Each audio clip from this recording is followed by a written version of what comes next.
Hey guys, welcome back to the channel. This is a story about what if Deku was a conduit part 1. If you guys enjoy this what if and want to see part 2, comment down below and let me know before I start. Please do support for more awesome content. And leave a like and don't forget to subscribe to my channel and also share this video with your friends and check out the description in my playlist. The author of the story 𝐿 909 from 𝐿3. So let's start the video. All men are created equal. It is what we are told from the moment we have minds to understand the words. Something said to appease the masses and let them feel better about themselves, to let the powerless believe they have power. But it is a lie. You need only look around you to see that people through no fault or effort of their own are better than others. People who are smarter, stronger, richer, or even simply prettier. Those people blessed by the universe to be born in the right place at the right time and be catapulted to greatness while the rest are left behind. And it has never been easier in all of human history to see the difference between the two. Since the emergence of quirks, superhuman abilities that once only belonged in the realm of comic books had become reality. But for the 20% of humanity that had no quirk, every day was a constant reminder of their inadequacy. Most simply accepted their lot in life and moved on. Better that than to rage against something you could never change. But in a society that venerates the idea of heroes and powers, it is not always so easy. This was the case for young Izuku Midoriya, whom for all his life had wanted nothing more than to become a hero like any other young child would. He would watch videos on his computer for hours on end, seeing heroes saving people and beating up the bad guys, hoping that one day he could be just like them. But it was not meant to be. As more and more of his classmates had their quirks emerge, he remained without, and his mother grew increasingly worried and had decided to take him to the doctor. "Sorry, kid. Not going to happen." He had said it so bluntly it had taken Izuku several seconds to comprehend what he had heard. And he had said it with all the emotion and care you would use to describe the weather. He should have already manifested a quirk, but after viewing his x-rays, I don't think he's going to. He continued, tapping his finger against an x-ray of his foot. "You see, we've found that those with the quirk gene only display a single joint in their pinky toe, while as you can see, he has two." By that point, Izuku's mind wasn't even there anymore, his mind hyper-focusing and drowning out the adult's words as he looked at the x-ray. All his hopes and dreams for becoming a hero snuffed out like a candle in a windstorm. He would have laughed if he could, his idea for the future destroyed by something that seemed so small and meaningless. After that, the rest of the doctor's visit and the ride home had been a blur. Once they had returned home, Izuku had gone to his room without saying so much as a word, with the only light coming from his computer that shined under his door as he watched again and again an old video of All Might's debut, saving a train full of people and walking out of the smoke with civilians literally piled on his back. Like the Greek Titan Atlas that carried the world on his shoulders, he had become the symbol of peace in not just Japan, but the whole world, and all the while flashing his iconic smile. Eventually, 𝐀𝐦 went inside his room to see how he was taking the news, but all she did was find her child bawling his eyes out as he turned to look at her. His eyes were puffy and bloodshot, his lips quivering and snot flowing out of his nose as he pointed a trembling finger back at the computer screen. "I can still be a hero too, right, Mom?" he sobbed, barely able to speak. 𝐀𝐦 inched closer to Izuku before hugging her son tightly, apologizing again and again as if she was responsible for him being quirkless. But even as his mother's tears flowed with his own, Izuku did not give up hope. That against all odds and evidence, he swore he would become a hero even if it killed him. And as it would eventually turn out, it nearly would. Years would pass by. And while he was bullied and shunned because of his status as quirkless, he was not completely without friends. And that one friend came in the form of a short, purple-haired boy by the name of Minoru Minato. He had transferred to his school the same year he had discovered he was quirkless, and the two had first met after Izuku defended him from Kaken and his cronies. The two had been best friends ever since. Now though, it was just another day at 𝐿 Junior High as the teacher went around gathering papers that all asked the same question.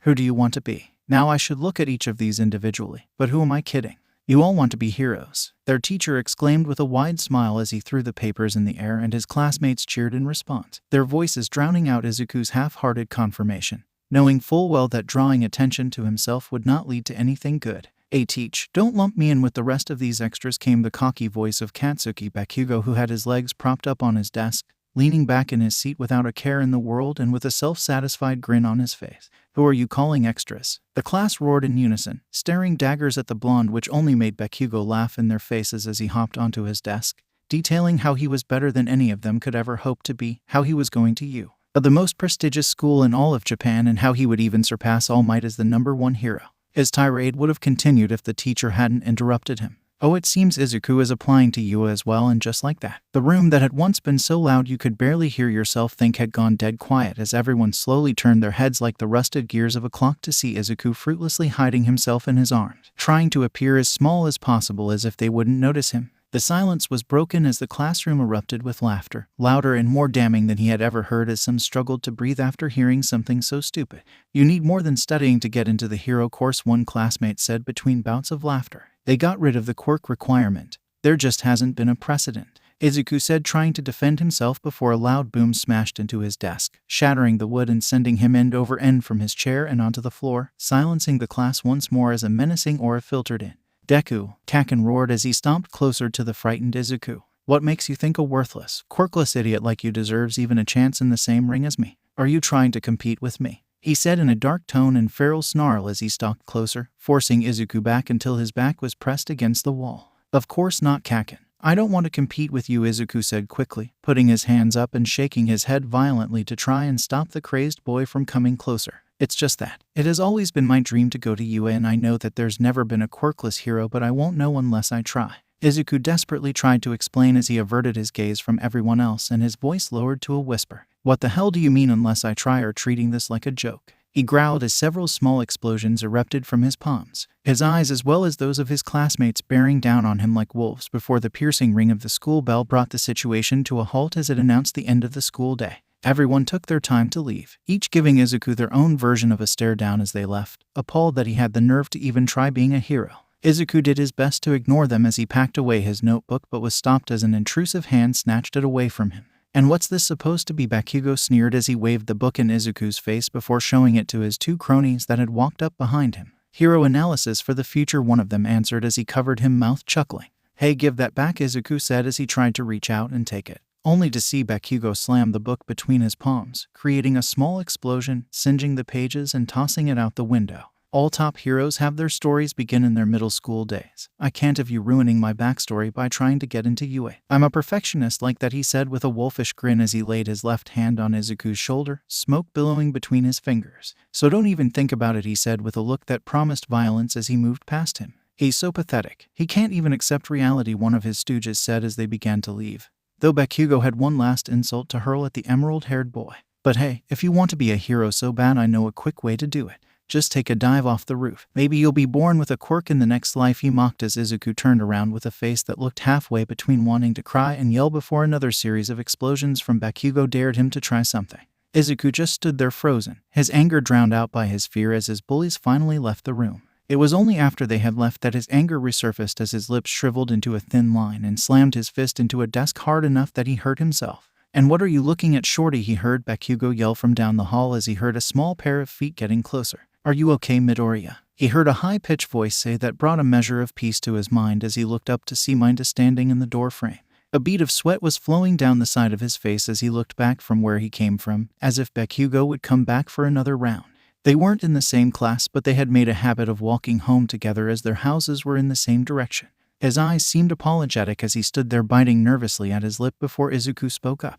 "I'll live," Izuku said as he finished packing up his stuff. "Yeah, I heard what Bakugo told you to do," Minda tried to say as he rubbed the back of his head, his hand gliding over the large purple balls that were his hair before continuing. "Don't listen to him. He's just a prick," he said as the two left the classroom. Izuku couldn't help but agree. While the two had once been friends and he would always remember those days fondly. Those days were a long time ago and it had gotten harder and harder to excuse the things that Kaken had put him through. "Don't worry, if he wants me dead he can do it himself," he said flatly as they walked down the halls of their school, Izuku explaining everything that had brought him to that moment and finishing just as they exited.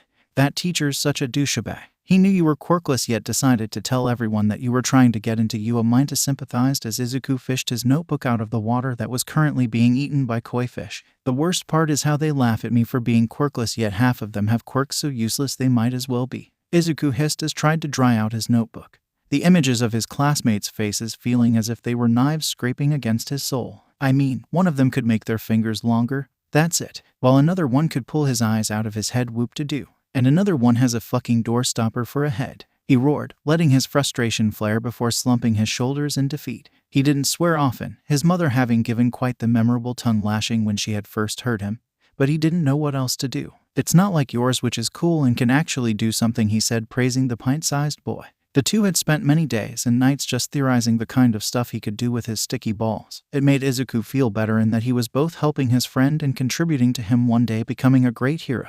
"Thanks man, you still planning on going to the entrance exam?"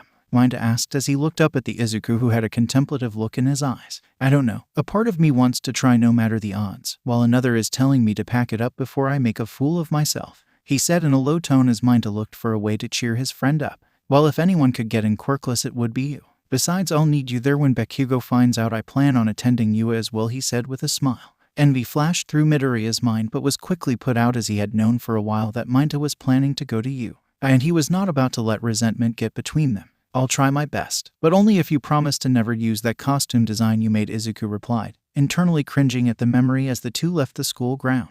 "What do you mean? The design is perfect," 𝐴𝐻 contested, trying to defend his aesthetic choice. "You look like a baby with that thing on. No one will take you seriously," Izuku tried to explain, even though they'd had this conversation several times already. "And girls like babies, they like to hold them close and press there," 𝐴𝐻 said, letting his lecherous nature shine through before Midoriya cut him off. "Babies are cute. Someone dressing like a baby just so they can cop a feel is creepy as hell," Izuku pointed out matter-of-factly, looking at his friend with constrained annoyance. Even if he never became a hero, he was going to make damn sure his friend didn't end up a laughingstock or in prison. Eventually the two lapsed into a comfortable silence, letting the sounds of the city wash over them until the pair walked beneath an underpass when the sounds of cars and people were replaced with a shifting and bubbling noise coming from behind them. Slowly turning their heads, they saw a massive villain morph in front of them. The villain was disgusting to look at, like someone's snot had been given sentience along with two bloodshot eyes and a Glasgow grin, though a medium-sized invisibility cloak. Perfect, it gurgled as the two tried to escape only for the sludge villain to slam onto Izuku, covering him in his slime.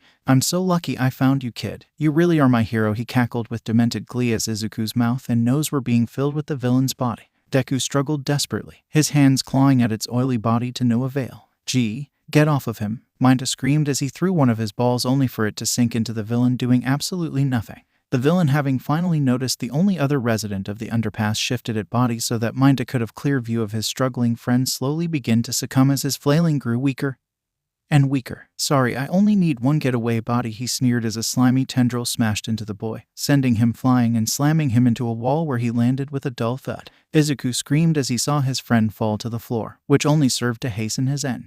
"Now where were we?" the sludge villain said as he redoubled his efforts to take over Izuku's body, stuffing as much of himself as he could. Izuku was holding on to consciousness by a thread by this point, his life flashing before his eyes as his tears ran down the sides of his face and darkness was setting in. Neither of the boys were in any condition to notice the manhole cover the villain had come from fly open, its lid ringing like a gong against the asphalt. Izuku could barely heard the sound of a loud voice coming from behind him as he felt a strong gust of wind and the sudden feeling of weightlessness before finally slipping into unconsciousness. "Hey kids, wake up," Izuku heard as he felt something light yet forceful repeatedly smack him in the face. Slowly Izuku's eyes squinted open and was greeted to the view of the number one hero, All Might, leaning over him with his trademark smile. "Oh, thank goodness you're alive." Izuku backed up quickly, his mind running a mile a minute as he stared dumbfounded at his idol. He was even more amazing in person, a mountain of muscle with golden hair and his iconic smile. He was so in shock that he didn't even register All Might's apology for allowing the villain to escape from him, holding up a pair of soda bottles that now contained his would-be murderer. Izuku only came back to reality when he saw 𝐴𝐻 begin to stir, finally awakening from his encounter.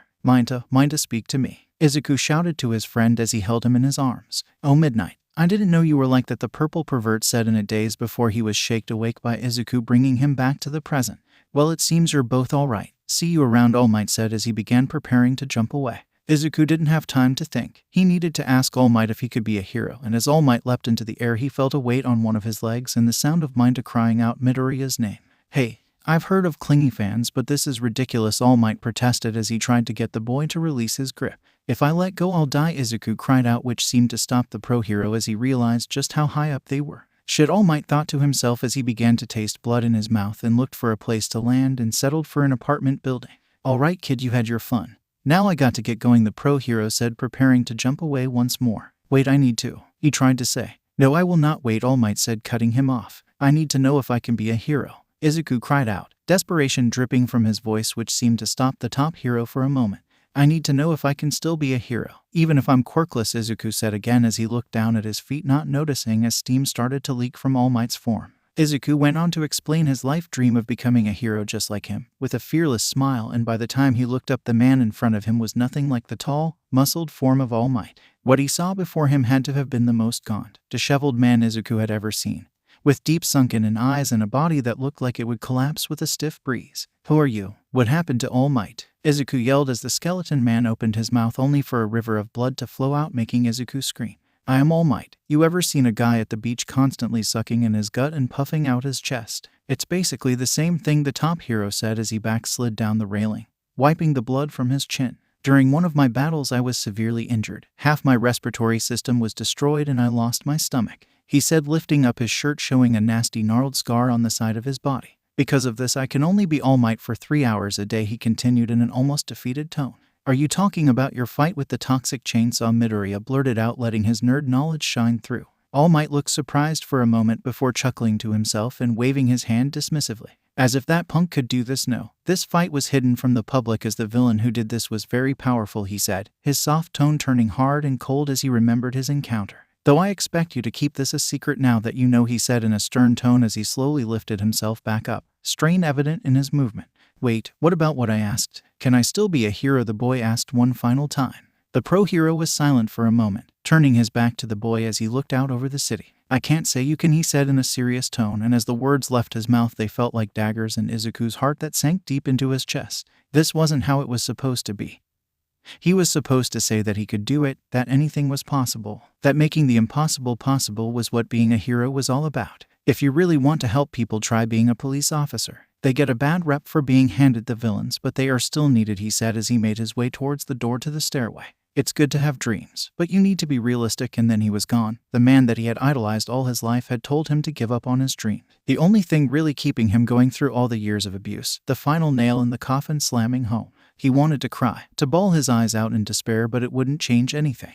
They were right. They had always been right. Elsewhere in the city, a pair of eyes opened from the inside of a soda bottle, the light of the sun filtering through the plastic and leaving the world in a green tint. The pair of eyes was confused at first until it remembered its fight with the #1 hero, as anger swelled in its goopy body as it swore revenge against him, but that was before a dark shadow fell over him. As the eyes looked up, he froze in fear, the blood that he didn't even have in this form freezing as a pair of cold hard eyes stared down on him. The villain tried to roll his container to get away, but it was no use as he was easily picked up off the ground. The man stared at him, moving his container back and forth and observing him as if he were some sort of insect. "I have plans for you," the man said in a gravelly monotone voice, a wicked smile creasing his already wrinkled features as the villain screamed and disappeared in a flash, altering history forever. Izuku walked the rest of the way home, looking through his singed notebook, looking over all the notes about pro heroes' quirks and how they utilized them, his face a mask of deep sadness that had lost the utility of tears. That was until he saw the last page, as scrawled on it was All Might's autograph, something that just a few minutes ago he would kill to have now set his blood to boiling. "Shake my hand only to spit in my face," he growled, staring at the name so hard someone would think he was trying to set it on fire with his mind. This only stopped as he felt a soft vibration coming from his pocket, and seeing it was Mayte. "Midoriya, what the hell was that?" his friend screamed, so loud that Izuku had to move his ear away. "We nearly died to a villain and then you jump on All Might's leg." "Yeah, that was not a smart idea. I just really needed to ask him a question." What did you ask him?" Mayte questioned, exacerbated confusion clear in his voice. I'll tell you later, man. I just need some time," he sighed. "Fine, just promise me you never do something like that again." "Nearly gave me a heart attack," he finally answered as they each hung up. Eventually he got home and was so deep in his thoughts he didn't even notice his mother greeting him, just taking off his shoes and going into his room. Looking all around, he saw the many pieces of All Might merchandise that surrounded him, years of work and hundreds of dollars dedicated to this collection as they all bore down on him and judged him. That pure, honest smile that had once brought him peace and hope had turned into a venomous mocking grin. Izuku's anger finally boiled over, after years of abuse for something he had no control over and his hero rejecting his dreams. It had all become too much to bear as he leapt across the room like an animal and tore away the posters that lined his walls with a feral fury. The tearing of paper mixing with the snapping of action figures as he ripped them apart, tossing the pieces hard against the floor and walls until nothing that had symbolized his misplaced idolatry was left standing. Breathing heavily, he pressed his back against his dresser, slowly sliding down until he laid in a heap at the bottom, tears streaming down his cheeks and his hands pressing hard against his face as he lost control of his breathing, leaving him with only hiccups of breath. He had always believed that he could be a hero, that he would defy the odds, but now for the first time in his life he didn't know what to do. He didn't know how long he sat on the floor, surrounded by destroyed memorabilia, when he heard his mother knocking on his door. "Izuku, honey, is everything all right?" he heard his mother ask, and was thankful that his mother had always respected his privacy enough that she didn't barge in without warning. He didn't want her to see him like this. Izuku took several seconds to get his breathing under control as he struggled to answer. Yeah, Mom, I'm fine. Just doing some cleaning," he said through his teeth, hopeful that his mother wouldn't open that door. "Oh, okay. But you might want to get ready. You're going to be late for your job," she said, not sounding like she believed him but letting her son work it out on his terms. Izuku cursed internally as he looked at the time on his phone. 5:48 p.m. He had gotten a job as a bike courier to earn some extra money and not feel like he was just leeching of his mother. Sure, his father sent them money every month, but there was a reason they lived in an apartment and not a house. With a long, agonizing sigh, he peeled himself off the ground and wiped away his tears. Grabbing his courier bag from his computer chair, he opened the door to see his mother looking at him with barely concealed worry. "Thanks for reminding me, Mom. I'll get going," he said as he put a gentle hand on her shoulder and closed the door behind him, hoping that his mother wouldn't look inside. As he was about to walk past her, though, he felt her hand grab his arm, soft yet firm in its intention. "Izuku, is everything all right?" she asked again, looking into his no doubt red and puffy eyes, and it took all the strength he had not to bawl his eyes into his mother's shoulder. "If something's wrong, maybe I can," she tried to say, her boundless kindness shining through her own watering eyes as Izuku hugged her tight, so that he wouldn't have to see her cry and that she wouldn't see him either. "No, Mom. You've already done more than I could ever ask for," he said as he clenched his jaw hard, taking every last bit of his will to not let it out. They stayed that way for several moments before Izuku pulled away, knowing that if he didn't leave now, he wouldn't leave at all. "I love you," he said as he gave his mother one last kiss on the cheek before leaving, exhaling a quivering breath as he closed the door to his apartment and was greeted by the cold evening air. He stood there for only a second, letting the orange light of the sun shine on him into his eyes before walking down to the ground floor of their building. Was his bike. He had gotten it as a birthday present years ago, and while he had little need for it before, now it allowed him to do his job. The only kind of job for a quirkless fool like him, he thought to himself as he undid the lock and rode off into the evening. Cycling his way through the city streets, he let himself feel the wind rush by, the world melting away into a sea of neon lights and car horns as icy tears stung his face. Finally, he got to his destination, a small 2-story building with red bricks that served as the courier station. He got off his bike and barely got 5 steps into the building before his boss Hibori stormed up to him. He was an older man with a thick mustache, a large cigar held between his teeth, and was pointing an accusatory finger at Izuku. "Midoriya, you're late," he yelled, letting everyone else inside know. "I'm sorry, sir, I was," Izuku tried to say. "I don't care about your excuses," here Hibori said as he tossed a heavy, round package roughly the size of a basketball at Midoriya, who stumbled back slightly from the impact. "Take this to the corner of 19th and Sloat. If you're late, you're fired," he ordered before storming off to his office as he stuffed the package into the courier bag.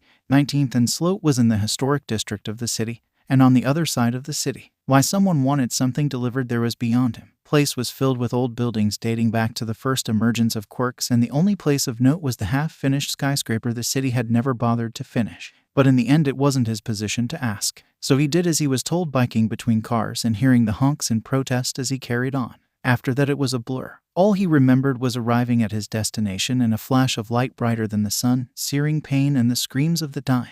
Activation plus 6 minutes. Pulses 45. Respiration 10. Looking good. Izuku Midoriya's eyes flashed open, breathing in a deep gasp that set every nerve in his chest alight as a horrid pain deeper than anything he had ever experienced washed over him like a tidal wave. The pain was so great it threatened to send him right back into unconsciousness as he shut his eyes hard with the slightest motion, sending a fresh wave of agony and making the young boy see stars. His ears were ringing, and even laying down where he was, he felt as if he was being tossed around like a leaf in a storm. But he had to get up. He knew that something bad must have happened. He could hear screaming, and as his teeth threatened to shatter from how hard he clenched his jaw, he finally peeled his eyes open once more with a deep throaty groan and was greeted to a first-class viewing of the apocalypse. "What happened?" he wheezed, a slight stream of smoke exiting his mouth as he struggled onto his hands and knees, peeling himself off the ground with each breath feeling like an elephant was stepping on his chest, his limbs feeling like jelly and each weighing a ton as he shakily pulled himself up. "Oh my God," he gasped in utter disbelief as he looked at the carnage around him, his head slowly looking in every direction to see that he was in the center of a massive, smoking crater, the smell of melting asphalt and burnt-out cars hitting him hard as he struggled not to vomit. But he was more than just at the center as he stood upon the lone piece of earth that seemed to have been spared from the worst of it, like some demonic podium allowing him to address the depths of hell that had decided to make this spot their new home. and above it all the sky was the color of blood, chalked within smoke. As bile threatened to bubble over inside his burning throat, he suddenly felt a bright light shine down on him as he lifted his burnt, blistered arms, struggling to see the source as he heard a loud voice call out, "There's someone alive down there," the voice said, and Izuku realized that the sound must have been coming from a helicopter, the rhythmic whooshing of its blades sending gusts of embers and ash that bit at his open wounds like fire ants. "Hold on, kid. The heroes are on their way. If you can move, head to the nearest disaster relief station," the voice quickly ordered as he felt the light of the helicopter shift from him towards the destroyed parking garage. Through teary eyes, Izuku thought he make out the shadow of a person, their outline defined against a concrete wall by the bright light of the helicopter. "Hey, you, in the garage, get the hell out of there. The whole thing is coming down," the man ordered as a car slid off the side and exploded in a large plume of fire and smoke. "Come on, Izuku, you need to move. Move," he growled to himself as every muscle screamed in protest. Leaving his podium, the fire and smoke threatened to suffocate him as his feet sunk into the pulverized earth. Like deep mud, every step was a struggle as everything fell apart. Chunks of buildings crashed to the ground, gas lines exploding, creating even more fires. Salty tears burned his open wounds as the smoke burned his eyes, and if he craned his neck he could see the skyscraper, its form turned into a smoldering pyre of concrete and metal, hanging by a thread as it loomed over him like a guillotine. It felt like he had been thrown into a war zone. Soon he managed to get close to the edge of the crater, 30 feet high, and with no idea how he was going to scale it in his condition, and he felt despair begin to nip at his spirit. Looking around desperately for an escape, he saw a small outcrop of the road that might have been able to act like a ramp out of there. Slowly, one foot in front of the other, he pulled himself up the incline, his heart sinking in his chest as he reached the summit and saw a large gap between the ground and a ruined bus hanging over the edge. It was nearly a 10-foot jump, and peering down he saw the red-hot asphalt shifting like lava, eagerly waiting for him. Gripping his still smoking jacket, he breathed hard, trying to psyche himself up as he charged towards the edge and leapt into the air, feeling the hot air rising beneath him as his legs flaring in pain at the added stress, slamming into the roof of the bus with a cry of pain.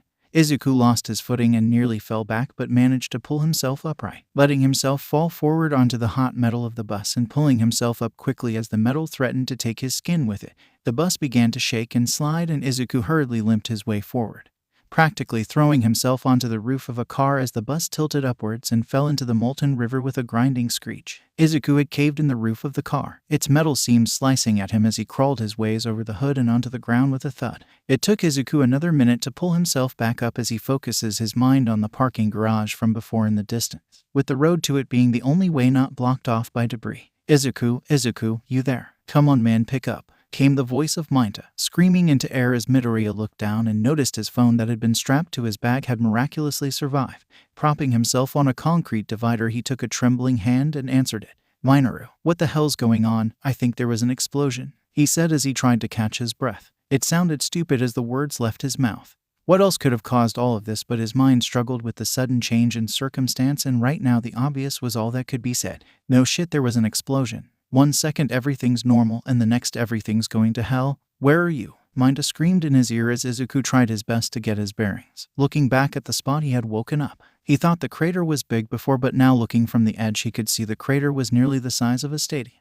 "Hi. I think I got caught in the explosion," he said, not truly believing it himself. "Oh shit. You got to get out of there, man. I'm coming to get you," he cried as he hung up the phone before Izuku could answer back. He didn't want his best friend to get hurt because of him. Hobbling along the destroyed road, Izuku made his way up a crumbling ramp and into the parking garage, the only place that looked semi-stable and wasn't completely on fire. Finally stepping inside, he saw sparks from a damaged electrical box bouncing across the concrete like stones skipping across a pond. He tried his best to stay clear, but just as he crossed the halfway point, electricity lashed out at him, sending electricity through Izuku's body, his muscles convulsing in spasms as electricity coursed through him for several seconds before the machine finally died. "What the hell? I should be dead," he sounded dumbfounded. That had to have been thousands of volts of electricity, and he didn't even feel hurt. In fact, he felt good, like he had just drank a bottle of cold water during a hot summer day. As he began to walk again, the pain from before now felt duller and farther away, but his mind was brought back to the current danger as a piece of the floor above him along with a car came crashing down in front of him, the explosion knocking him back. Izuku grit his teeth as a fresh wave of heat and pain smacked into him as he picked himself back up,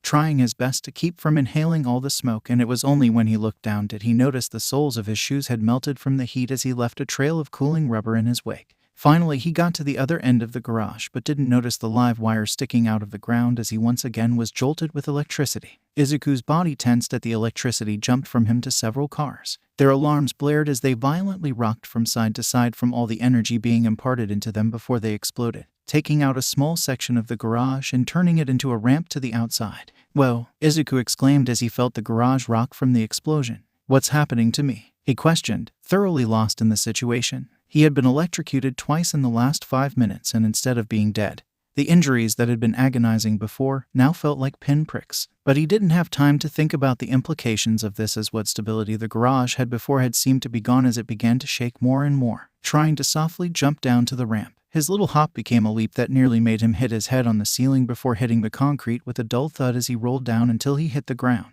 Where had that come from? He groaned as he pulled himself back off the ground and began to hear the sound of sirens and the yells of people as he hobbled away from the wreckage. "If you are able to walk, please evacuate to the nearest disaster relief station. Remain calm. Emergency personnel are en route," he heard the same voice from the helicopter say as he trudged closer to a line of police cars whose officers were trying to evacuate and bandage the survivors they had found.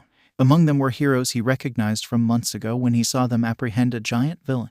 There was Death Arms and 𝐀𝐦 Woods leading a group of survivors out of a collapsed building, while the firefighter hero backdraft away trying to put out the blaze. Pulling himself along, he went unnoticed, the few professionals already having their hands full. Looking down the street, he could see, among other people looking on in shock, was 𝐴 waving at him. "Izuku, come on, we have to go," as Izuku tried to get to him as electricity from all around him surged into his body. Street lights, cars, everything all at once struck his body as he began to convulse harder than ever. "God, no," Izuku screamed, barely able to stand as he tried to stop whatever was happening as bolts of lightning descended from the sky, hitting buildings and vehicles as people ran for cover. "Izuku, it's the villains, run." He heard 𝐴 scream again through clenched teeth and scrunched eyes as more and more lightning came down. With no idea of what to do, Izuku ran in the direction he heard 𝐴 come from, but it seemed the lightning followed him as he ran down the street, hitting anything and everything around.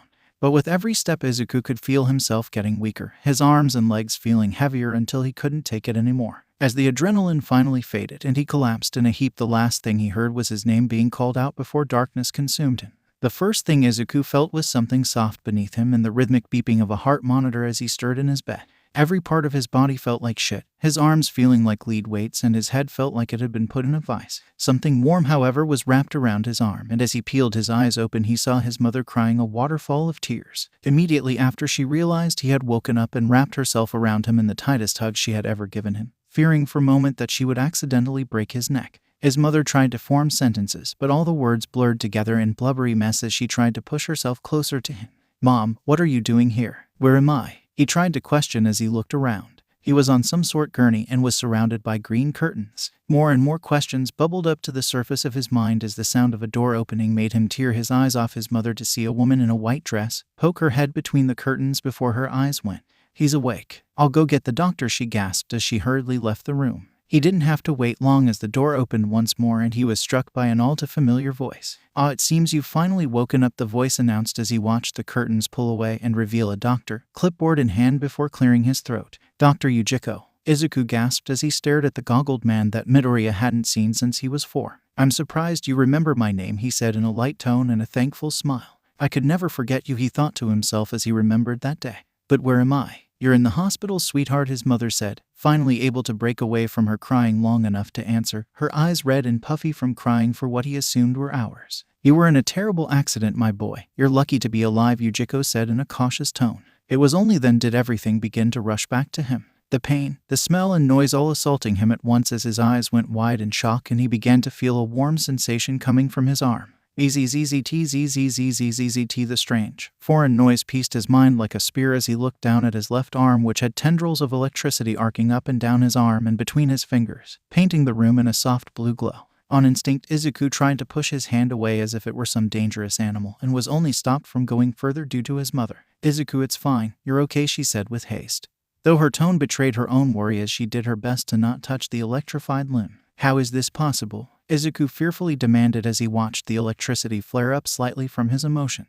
"Ah yes, that. It seems that the explosion triggered some latent quirk within you," he said as the two Midoriyas looked at him in shock at the news that was as obvious as it was unimaginable. "You are not the only one as well. We have had several others come in with newly emerged quirks," he said as he sat down in a seat on the opposite side of his mother. "Strangely, it seems the majority of cases are from those that were quirkless, though there have been cases of those that already had quirks developing new ones. Yours appear to be electrical in nature and quite powerful too. You gave our staff quite the fright when you were brought in, nearly caused another blackout when we tried to run some tests," he said in a rough chuckle, "the kind you'd hear your grandfather make. Though from the tests we were able to conduct, we've seen that your body has gone through an extreme metamorphosis." He marveled, giving 𝐀𝐦 his clipboard, showing her several diagrams and notes as he continued on. "When you were brought in, any equipment that came near you had its electrical energy absorbed into you, and it seemed to have some form of healing effect on your body," he said, pointing out that anyone else who suffered the kinds of damage he had would have taken months to heal and would have left him permanently scarred over every part of his body. Izuku, hearing this, checked both his arms and even looked down his hospital gown to see his chest,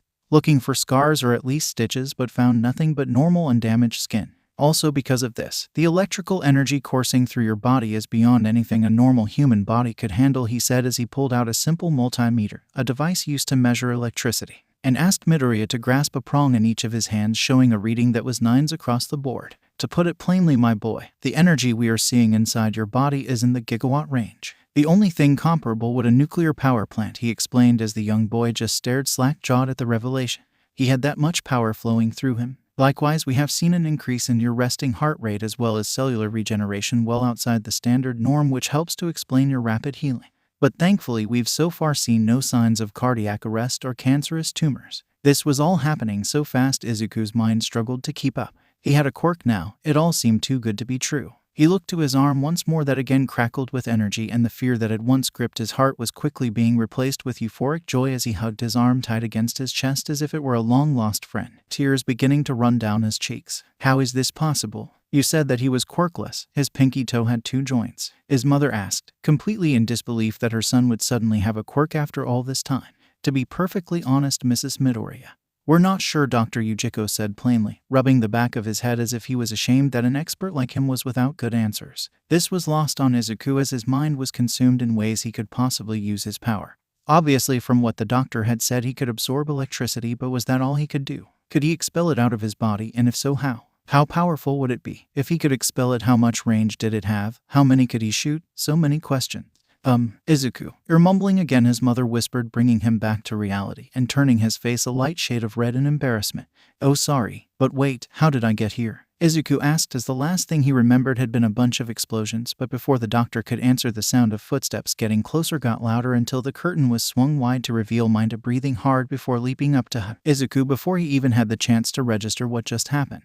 "Midoriya, you're alive," he cried as his little arms put a surprising amount of force in his squeeze. "Mineta, what are you doing here?" he shouted in surprise. "He's the one who got you here," his mother answered with a smile, though a sad look covered Mineta's features as she said it. "Tried to anyway. My legs couldn't get you very far," he whispered, a look of shame written across his face. "You got the hero's attention. You helped save my boy," Ink countered, not letting that kind of talk have any space to grow. "So wait, how long have I been out?" 4 days, 𝐀𝐦 answered. "And since you're now conscious, I'll have one of my nurses bring you to the recovery room within the hour. From there we can see about getting you discharged," he said, looking down at his watch. "I'm sorry I can't stay and answer more of your questions, but I'm sure I don't need to explain that I have many other patients to attend to. Take care," he said as he left the room and leaving the trio surprised by his sudden exit. "Hey, your eyes changed," Mineta gasped as his mother seemed to notice too. "What do you mean?" Izuku asked, a bit of fear seeping in. His mother quickly pulled out her phone and turned on the camera app and showed him a reflection of his face as Izuku gasped as well. His eyes had gone from a vibrant green to a chilling blue. As the doctor made his way through the hospital, he gave friendly waves and words of encouragement to the staff and patients he passed, but slowly he slithered his way to the morgue, stopping only to see if anyone was watching him before he went inside. If anyone else had entered, they would have been appalled and horrified by the number of dead bodies piled in stacks against the walls to make room for more. But the doctor felt nothing, beyond light disgust as the smell of rotting flesh pricked at his nose. He walked to the back of the room and opened a door only he could open, and as it closed behind him, his facade as the kindly doctor melted away. Down the old man walked, his steps echoing across the barren corridors until he entered a large chamber filled with huge dark-skinned beings held in liquid suspension, the lights in their tubes giving the room an ominous purple glow. And all along the walls were vials holding the proof of the doctor's years of work. Sitting in his chair, he pulled out a phone and dialed the only number on it. He didn't have to wait long for an answer as a small TV on his desk turned on, the sound of static filling the room for just a moment before the words sound only could be seen. "Greetings, my master," he said in a tone tinged with apprehension as he struggled to form the words to explain what had happened. "It appears our associate has lied to us," he said, bowing his head low. "And how might I have done that?" a voice said in a dark chuckle as the doctor wheeled around to see a man dressed in a white coat. "You," he practically screamed as the man stood there, hands in his pockets and a smug smile on his face. "From where I stand, the detonation went off exactly as planned. Thousands lay dead. The heroes thoroughly unsettled and society rocked to its core," he said, taking one languid step after another towards Dr. Yujiko. "You promised us a new source of powerful quirks," the doctor raved as some of the lesser Namu began taking notice of the uninvited guest, their malformed bodies crawling out like bugs from an overturned log. "I promised power, and as you have no doubt already seen, I have done so," he stated as he instantly punched the head off a Namu that had gotten a little too close, his hand returning to his pocket as if it had never left. Karaki sneered at the man. What he said was true. These powers were unlike anything he had ever seen, deeper, broader, and more powerful in scope than almost any quirk known to him. But even still, ever since he had come, he had been nothing but a disrespectful worm to him and his master, and even now he wondered why his master hadn't killed him yet. "But I have been unable to replicate them. What good is power if it is of no use?" the doctor said as his eyes narrowed in rage, the man finally stopping only a few feet from him. Poor Garaki. "Always blaming others for your own incompetence. Your grandson would be so disappointed," he chided, like he was reprimanding some foolish child. "Though I highly doubt you care much for his opinion considering what you did to him," he laughed, peering down his nose at the smaller man. "And do not for a second believe that just because you can replicate those pathetic things you call quirks and make your toy Namu that you can understand true power," he said, staring down at the shorter man as he glared back at him. "Because that power isn't for you, it's for his pet," he said, eyeing the TV screen. "Enough," his master said. And like a gavel in a courtroom, all went silent. "Where is the device the Lord of Evil asked?" "Missing," the man answered back, his wrinkled face illuminated by the brightness of the screens around him. "My people are searching for it as we speak." "And what will you do when they find it?" the TV said, far more a statement than a question as the room fell back into silence for several seconds. "After my men recover the ray sphere, we can continue on to phase 2 of our agreement." This time it was his master that chuckled, dark and rumbling like thunder. "Take care, Kessler. You are no so out of reach as you believe. And neither is your pet project," All for One said. That seemed to finally knock the grin of his face, and Garaki was more than happy to see it gone. "I suggest you take your own advice, All for One, or your pet might meet an untimely end as well," Kessler said, and in an instant he was gone, the air subtly shifting to fill the space he left behind. "Dr. Yujiko, you're required on floor 3 for a 1322, a small feminine voice said on the intercom. Yujiko continued to stare at the place he had been, old brown eyes staring death into the empty space. "What are we going to do about him, master?" he asked, turning back to the TV screen. "Nothing, for now," his master said. "For now, continue with your Namu and leave him for me," he ordered as TV shut off and left the doctor alone, leaving his seat and allowing the mask of the good doctor to fall over him again, a low smoldering flame of hate burning in his soul. None would betray his master and live to regret it. 20 minutes later, the nurse Dr. Yujiko sent arrived at Izuku's room and wheeled his gurney to the recovery room. His mother had asked if he could leave today, but the nurse told her that it was policy to keep coma patients for overnight in case of complications, and given his extraordinary circumstances, it only increased the need. As they moved through the hospital, Izuku could finally see a small example of the carnage the blast had created. Each room they passed were overflowing with patients, with the rest forced to sleep in the hallway. The air was thick with the smell of blood and disinfectant, which made the aesthetic clash all the more jarring as they reached the recovery room. The room itself was small with a TV hanging in the corner, but what drew his eye was the room's only other occupant. It was a girl around his age with long green hair tied up in the shape of a huge bow. Like him, she was wearing a hospital gown and was looking out the window at the evening sky. "Also, visitation hours will be over soon, so it would be best to say your goodbyes," the nurse said before leaving. His mother began to sniffle again, pulling a tissue from her purse as she told him that she loved him and to take care. While Minta, after seeing that his friend was all right, had taken to trying to talk to the strange girl, though she really only gave one-word answers before ___ ushered him out the door, but not before sneaking a knowing look towards Izuku, leaving the two alone in a silence that was becoming increasingly more awkward. "It is being called the worst disaster in living memory," the TV host said, pulling Izuku attention as he saw a helicopter view of the crater, the memories of that day fresh in his mind. Currently, the death toll has reached over 4,000 with many more reported missing. Among the casualties are several pro-heroes, among them the Buster hero 𝐴𝐻 and Crimson Riot. Currently, no villain or group has taken responsibility as police continue to investigate the cause of the blast. Izuku was breathing hard as he stared at the screen. The sheer level of destruction had been bad when he was there, but in the state he had been in, he couldn't truly understand the devastation. How could he have survived that? The disaster, however, has triggered an international response as many countries and wealthy philanthropists have shown their support, and I have the honor of having one of them with me in the studio. Please welcome Mr. Joseph Bertrand. She continued as the camera panned out to show an elderly man that looked to be in his early 60s. He wore a dark blue suit with a red ascot and his hair was shaved on the sides, leaving only thinning gray hair on top. Why, thank you, miss, and might I say it is a pleasure to be in your fine country, though I wish it were under better circumstances. He spoke in an accent that made it clear he was from the U.S. Mr. Bertrand, is it true that you have brought over 200 first responders from your home of 𝐴𝐻 with all expenses paid by yourself? The hostess asked as the image of the crater was replaced with images of people cleaning up debris. Indeed, volunteers one and all and many more are due to arrive by the end of the week. Mr. Bertrand, not to sound ungrateful, but what is it that drives you? What made you decide to pour so much of your personal fortune into helping us rebuild? She questioned as the camera zoomed in on Bertrand. No, it's quite all right. I'm well aware of the reputation rich folks like me have, but I have always considered myself a man of faith before a man of means. And my faith's teachings make it clear that all men and women are children of our Lord God, and to look upon your suffering and do nothing would be an evil I and good conscience could not allow. He answered in a tone that spoke deadly conviction.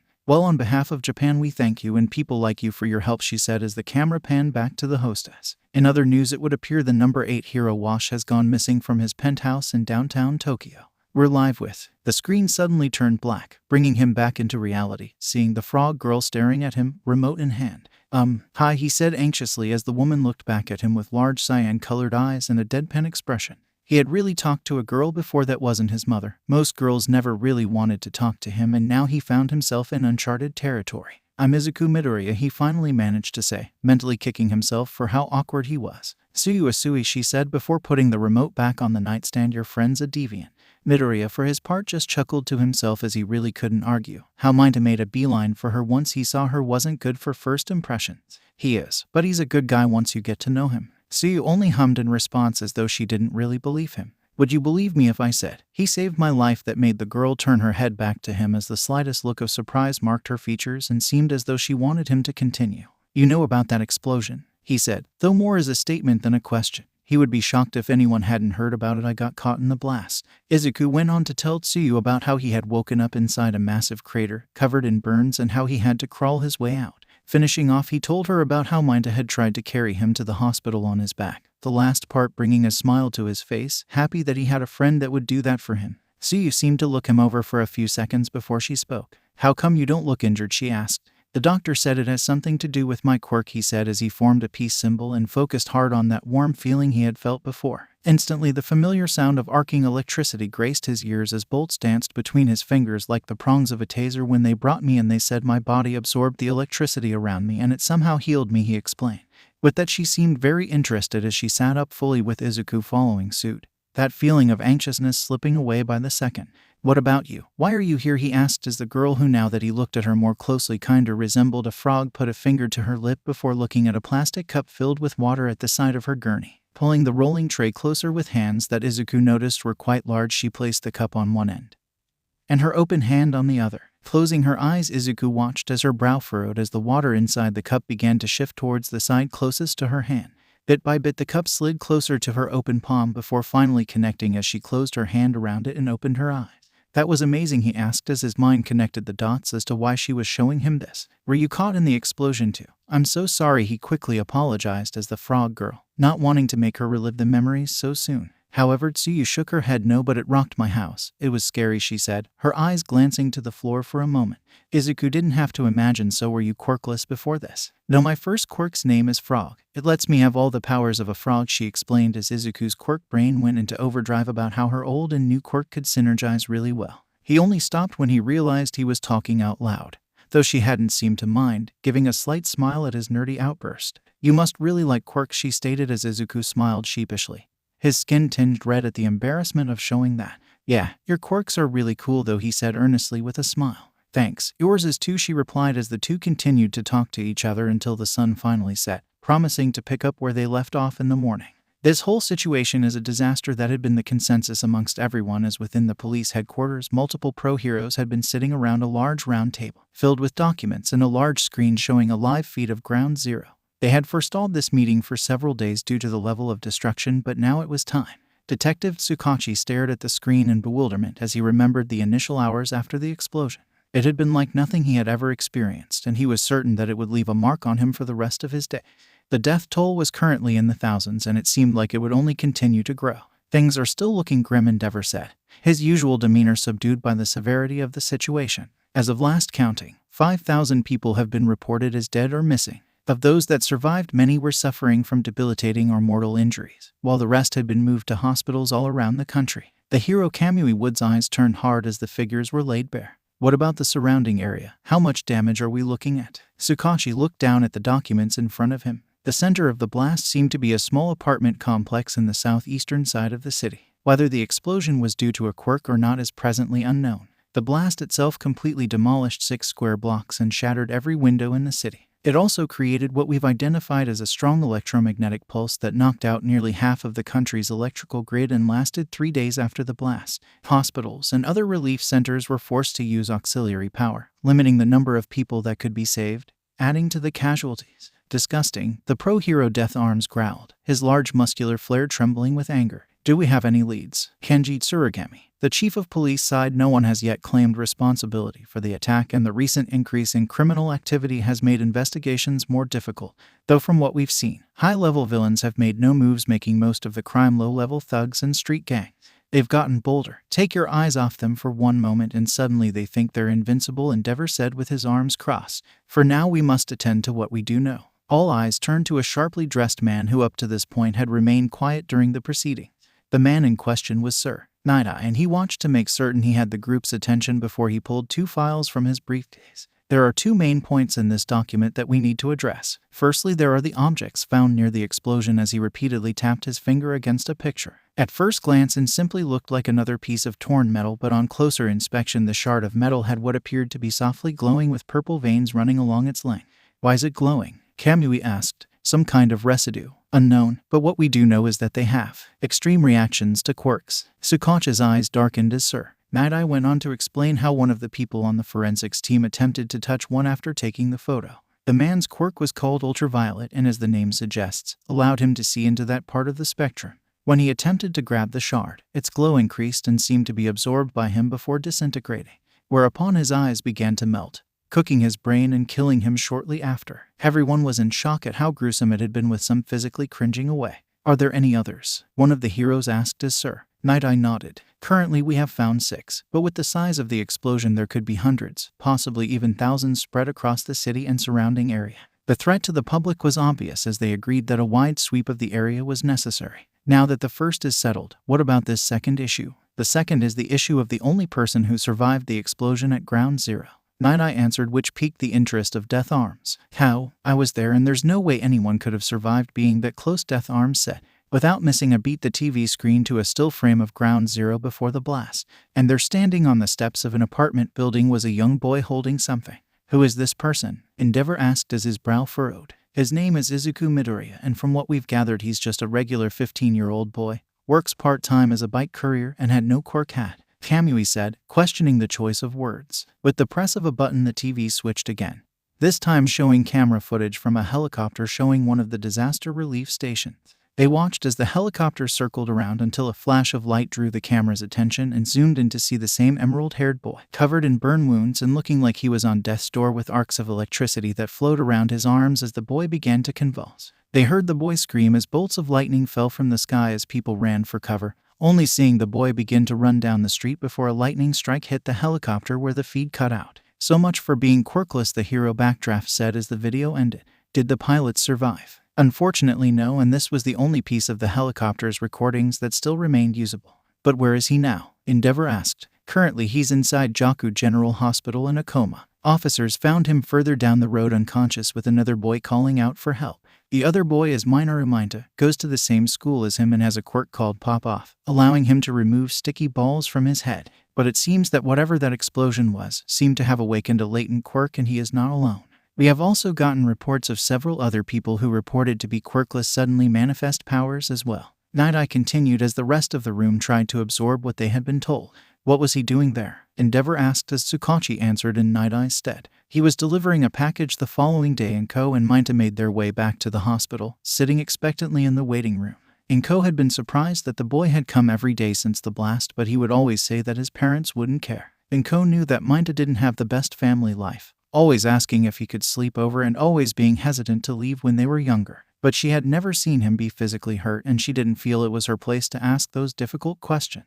The waiting room itself was packed with people, some like them who wanted to see their friends and family members that had been affected by the blast, whilst others were nursing wounds that had gotten too severe to treat at home. But of the people that were with them, there had been a family of frog-like people that had decided to sit next to them. The mother of the family, a large-mouthed woman with short black hair named Baru, had gotten to talking with 𝐀𝐦, both discovering that both of their children had been affected by the blast. The patriarch of the Asui family was a man named Ganma, who was the most amphibian out of the entire family, with his skin and head being identical to a toad's. He himself had an almost permanent scowl on his face, with only slight smiles revealing themselves as he watched as 𝐶𝐸's younger siblings pestered 𝐬𝐻 over his appearance, mistaking him for a child when they first saw him, much to 𝐬𝐻's annoyance. Eventually, one of the nurses informed them that they could see their children, and the two groups made their way there. When they opened the door, they were greeted to Midoriya and 𝐶𝐸, each pressing a hand together as the boy's static electricity made the frog girl's hair stand on end, spreading out in all directions, with some even touching the ceiling.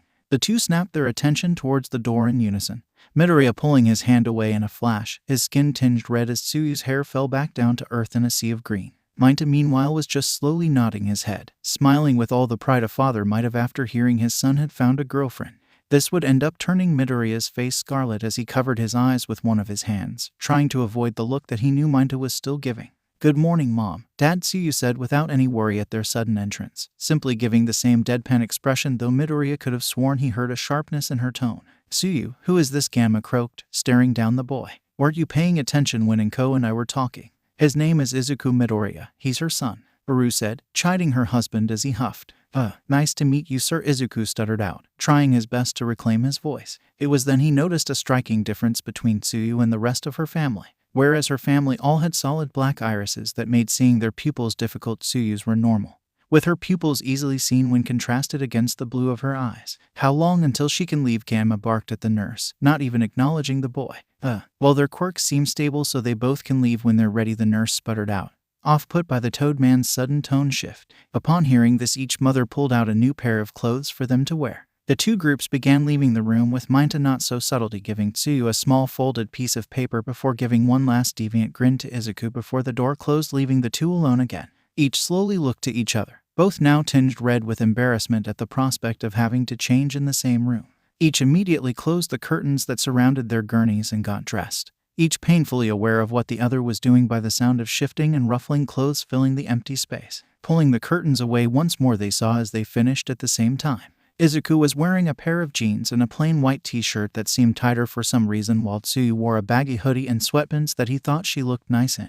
Another awkward silence filled the room as both seemed to not know exactly what to say to each other. "Come on, Izuku, you just spent so much time talking to her.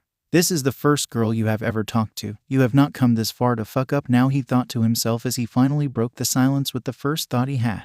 "You said you were going to you. Oh God, I'm fucking it up," he screamed to himself as the words left his mouth, cringing at that being the first thing he thought of.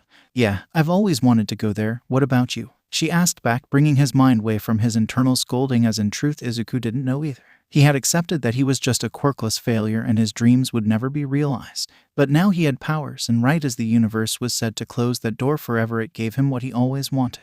"I don't know. I thought about going to you, but I was quirkless," he shrugged, his uncertainty flowing from his body. "Well, you're not quirkless anymore," she stated bluntly, a habit of hers he was beginning to enjoy. "Besides, I think you could be a hero." That statement made the boy's eyes go wide. Besides 𝐬𝐻, no one had ever said he could be a hero. Not even his mother, who for all her kindness could never bring herself to say that. And 𝐬𝐻 had been his friend for years, so he had expected him to say that, if only out of kindness. But with 𝐶𝐸, she was honest, as blunt as a hammer, and without the barest hint of a filter from his admittedly limited time with her. She had only known him for less than a day. She had no reason to say that beyond her actually believing it. "Thanks, I'll think about it," he muttered with a pained smile. I hope to see you again 𝐴𝐻𝐢𝐴𝐻𝐢. My friends call me 𝐀𝐦, she said as she tilted her head and smiled. Oh, okay 𝐀𝐦. Well, let's get going, he said, trying to hide his blush. As they began to walk out, Izuku's heart filled with pride. He had been able to not have one but two conversations with a girl and not make a complete fool of himself. But his happiness was cut horribly short as they saw two men in suits waiting for him. Of the two, it was the one with a pair of sunglasses that hid his eyes that drew his total attention. He had read all about when he was younger, obsessing over everything All Might related. It was the pro hero Sir 𝗏𝗏. He had served as All Might's sidekick for years before they had a falling out for unknown reasons, but after his meeting with number one hero, he could guess. Izuku Midoriya, I'm Detective Tsukachi and this is Sir 𝗏𝗏. We are going to have to ask you and your friend to come with us, the one man said as pro hero walked up and offered his hand. Izuku offered his hand to the hero, and as they connected he saw his eyes glow a dull purple behind his shades, going wide for a moment before turning hard as ice. Izuku was sitting anxiously as the detective sat on the other side of the table, foot tapping and thumb scratching the inside of his palm as the detective looked over several documents. The trip from the hospital to the police station had been a tense silence as he didn't know what the officers wanted with him. If they had just wanted answers, why did he have to come here? He and 𝗏𝗏 had been separated, no doubt waiting inside another interrogation room while his mother had been asked to stay in the reception area while they were conducting their questioning. Let's start from the beginning. What were you doing the night of the explosion? Tsukachi asked in a kind tone that helped somewhat with Izuku's feelings on the situation.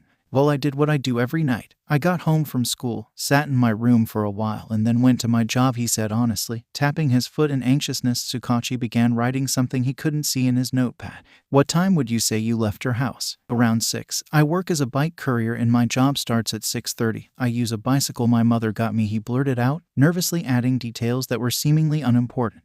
And what did you do when you got to work? He asked, leaning closer. I wasn't there long. Barely stepped through the door before Mr. Hibori gave me a package and told me if I couldn't get it there in time he'd fire me. And did you know what was in that package? No, sir. The packages are given to us already wrapped. The only person that might know would be Mr. Hibori. My job was just to deliver. Izuku froze mid-sentence as the gears turned in his head and his mouth struggled to form words. What did you do with the package? The detective asked in a far more serious tone. I took it to 19th and Sloat. Parked my bike in. I can't remember, he said, struggling to finish the words that became more and more damning with every syllable. What do you mean you can't? The detective pressed as Izuku struggled to remember, racking his brain over everything that he had seen. He got off his bike and looked around. It had been on the outskirts of the city and as such was home to the seedier levels of society. He remembered the old brick apartment building, flickering streetlights, and then heat, pain, and a voice. I think I heard someone talking after the explosion, he said, finally reopening his eyes to see a glint in the detective's eye. What did they say? I can't remember what he said, but I know it was a man's voice and that he sounded old and powerful. He said with a shiver. The words might be forgotten, but the power behind them caused every hair on his body to stand up. And while unknown to him, a second conversation had been underway. Behind the one-way mirror, two people were watching the proceedings, one with a hard analytical look and the other with a mixture of shock and sympathy. I know that kid, Toshinori Yagi, otherwise known as All Might, said as he watched the boy through dark sunken eyes, having let himself deflate into his civilian form. He hadn't thought that he would ever see him again, and certainly not under these circumstances. From where? 𝗏𝗏 asked, snapping his attention to his friend. Toshinori then began to explain how he had saved him and another shorter boy from a sludge villain. Then how Izuku had latched onto his legs in order to ask him a question, and how he inadvertently revealed his true form to him, shocking the other pro-hero who admonished him for being careless enough to reveal his secret.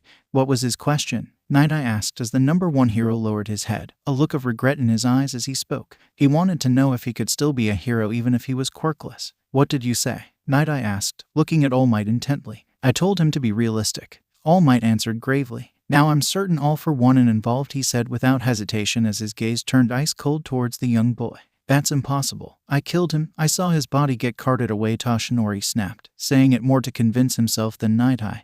The idea that he had somehow survived making become erratic before he calmed himself a moment later. If not him, then at least someone connected to him, he said as he continued on with his line of reasoning.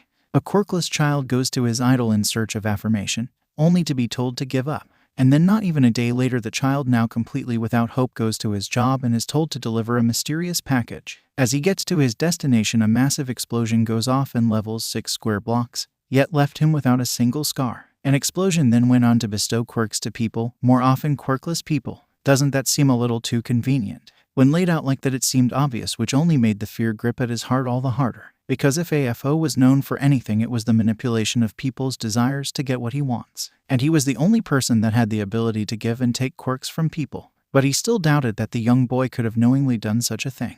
𝐴FO couldn't have seen him, couldn't have contacted the boy and arranged all of this in less than a day. Do you think the boy knew? Toshinori asked in a low voice as 𝐷𝐸 shook his head. I doubt it. His record is completely spotless. No behavioral issues, hasn't ever even missed a day in school. To go from that to domestic terrorism, no, he said as he gazed hard at the boy, his lips turning into a thin line. But when I used my quirk on him, it didn't work, he said in a low, almost scared tone. Toshinori was left in disbelief. In all the time he had known him, not once had his predictions failed to come true. It had been the very reason for their falling out. To have his quirk not work now was impossible. What do you mean, it didn't work? He quickly asked. When I used my foresight to see into his future, what I saw made no sense. It was like looking into a kaleidoscope, as if someone had tossed the past, present, and future into a blender where no clear line of action and reaction could be found, leaving it all as an unintelligible mess. It was as if even the future wasn't certain for him, he said, having to come to terms with the idea that his quirk wasn't omniscient, a quality he would in any other circumstance happily revoke. But now, as 𝐷𝐸 finished, they watched as Tsukachi stood up from his seat and walked around the table, the boy flinching away as he got closer. On the verge of tears, Tsukachi placed a hand on Izuku's shoulder, the kind tone from before returning. It's going to be all right. An associate of mine will come in soon to ask one more question and we can move on from there, he said as he turned and walked out the room, leaving him all alone with his thoughts. As Tsukachi left Izuku, he saw his sister Makoto leaving the other adjacent room, her single-lens sunglasses reflecting his image back at him as she walked towards him. Both siblings silently nodding. Tsukachi knocked twice, letting All Might know to change back into his muscular form before they entered. So how was the other kid? Tsukachi asked as he put his hands in his pocket, slightly irked as she blew a bubble out of her gum, popping it loudly before answering. Besides the kid making a pass at me and his eyes wandering to my chest when he thought I wasn't looking, he's just your everyday kid. Though he did say his family life isn't the greatest, making it the reason he was in the area to help his friend. What about young Midoriya? All Might asked, hopeful for answers. Nothing special, good kid, solid grades, doesn't cause much trouble, just a normal kid. But from what Minda said, he does get bullied rather frequently for being quirkless, she explained, which made the symbol of peace lower his head in sadness at the boy's situation. So that might have been a motive, Makoto suggested. Still, all this evidence is just circumstantial. What about this Mr. Hibori he spoke of? Surely he would know about that package. All Might said, still looking for a way that would not incriminate the young man, especially after all he'd been through. Dead. When officers went to ask him about the package, they found that the blast had sent a bus straight into his office. Tsukachi growled as the room slipped into silence. That one piece of evidence that could have given them something had died with him, which left only one thing. What about the kid? Do you think he's telling the truth? She asked. While her quirk could tell if people were telling the truth, it only worked on people who truly believed they were telling the truth. Tsukachi turned towards the one-way mirror, looking at the boy with tears in his eyes, and gave them his answer. Midoriya was nearly losing his mind as all the pieces fell into place as he gripped his hair and struggled to breathe as the truth became clear. The package had been some sort of bomb and he had brought it there. All those people were dead because of him. The revelation making him cry a silent whimper as he curled into a ball in his seat, praying that if he squeezed hard enough he would disappear entirely. Why had he survived when everyone else had died? How had he, who had been at the center of the blast, been able to just walk away? And who had been the voice? All these questions buzzed around in his head like vicious hornets, stinging his mind with every passing second. Some small, logical part of him knew that it wasn't his fault, that his job wasn't to ask questions about the packages he delivered, just deliver them and get paid. But the guilt drowned out any logical reasoning. He had been the one to deliver it, and if he hadn't, if he had just sat in his room that night, none of this would have happened. And worse of all had been how he had reacted to the aftermath. Was his first thought about the tragedy of the blast, of all the lives lost? No, it had been selfishness, horrible selfishness about finally having a quirk. The bodies of the fallen had not even been buried, and he had been happy, not even caring about the circumstances. As Izuku struggled with this revelation, he didn't notice as his body sent out a small pulse, letting the boy until he could suddenly see through his hands. This shocked the boy back, almost making him jump out of his seat as he looked all around him, trying to search for what had caused it. Again the pulse came as color drained away from the room, replaced with arcs of flowing blue electricity. He could see it all, everything powered by electricity from the wires in the walls to the street lights outside. He could even see the neuroelectricity of dozens of officers in the building and even the people on the sidewalk, billions of neurons lighting up like a fireworks show. The walls of the building provided no obstruction as he saw clear as day, like they weren't even there. But it's what he saw behind the glass that made his heart nearly freeze. There were 4 people behind the glass, all staring at him. He saw as the electrical impulses of their nervous system flowed through each of their bodies. He could see every neuron firing off inside their heads, the electrical signals forcing their hearts to beat, their lungs to breathe.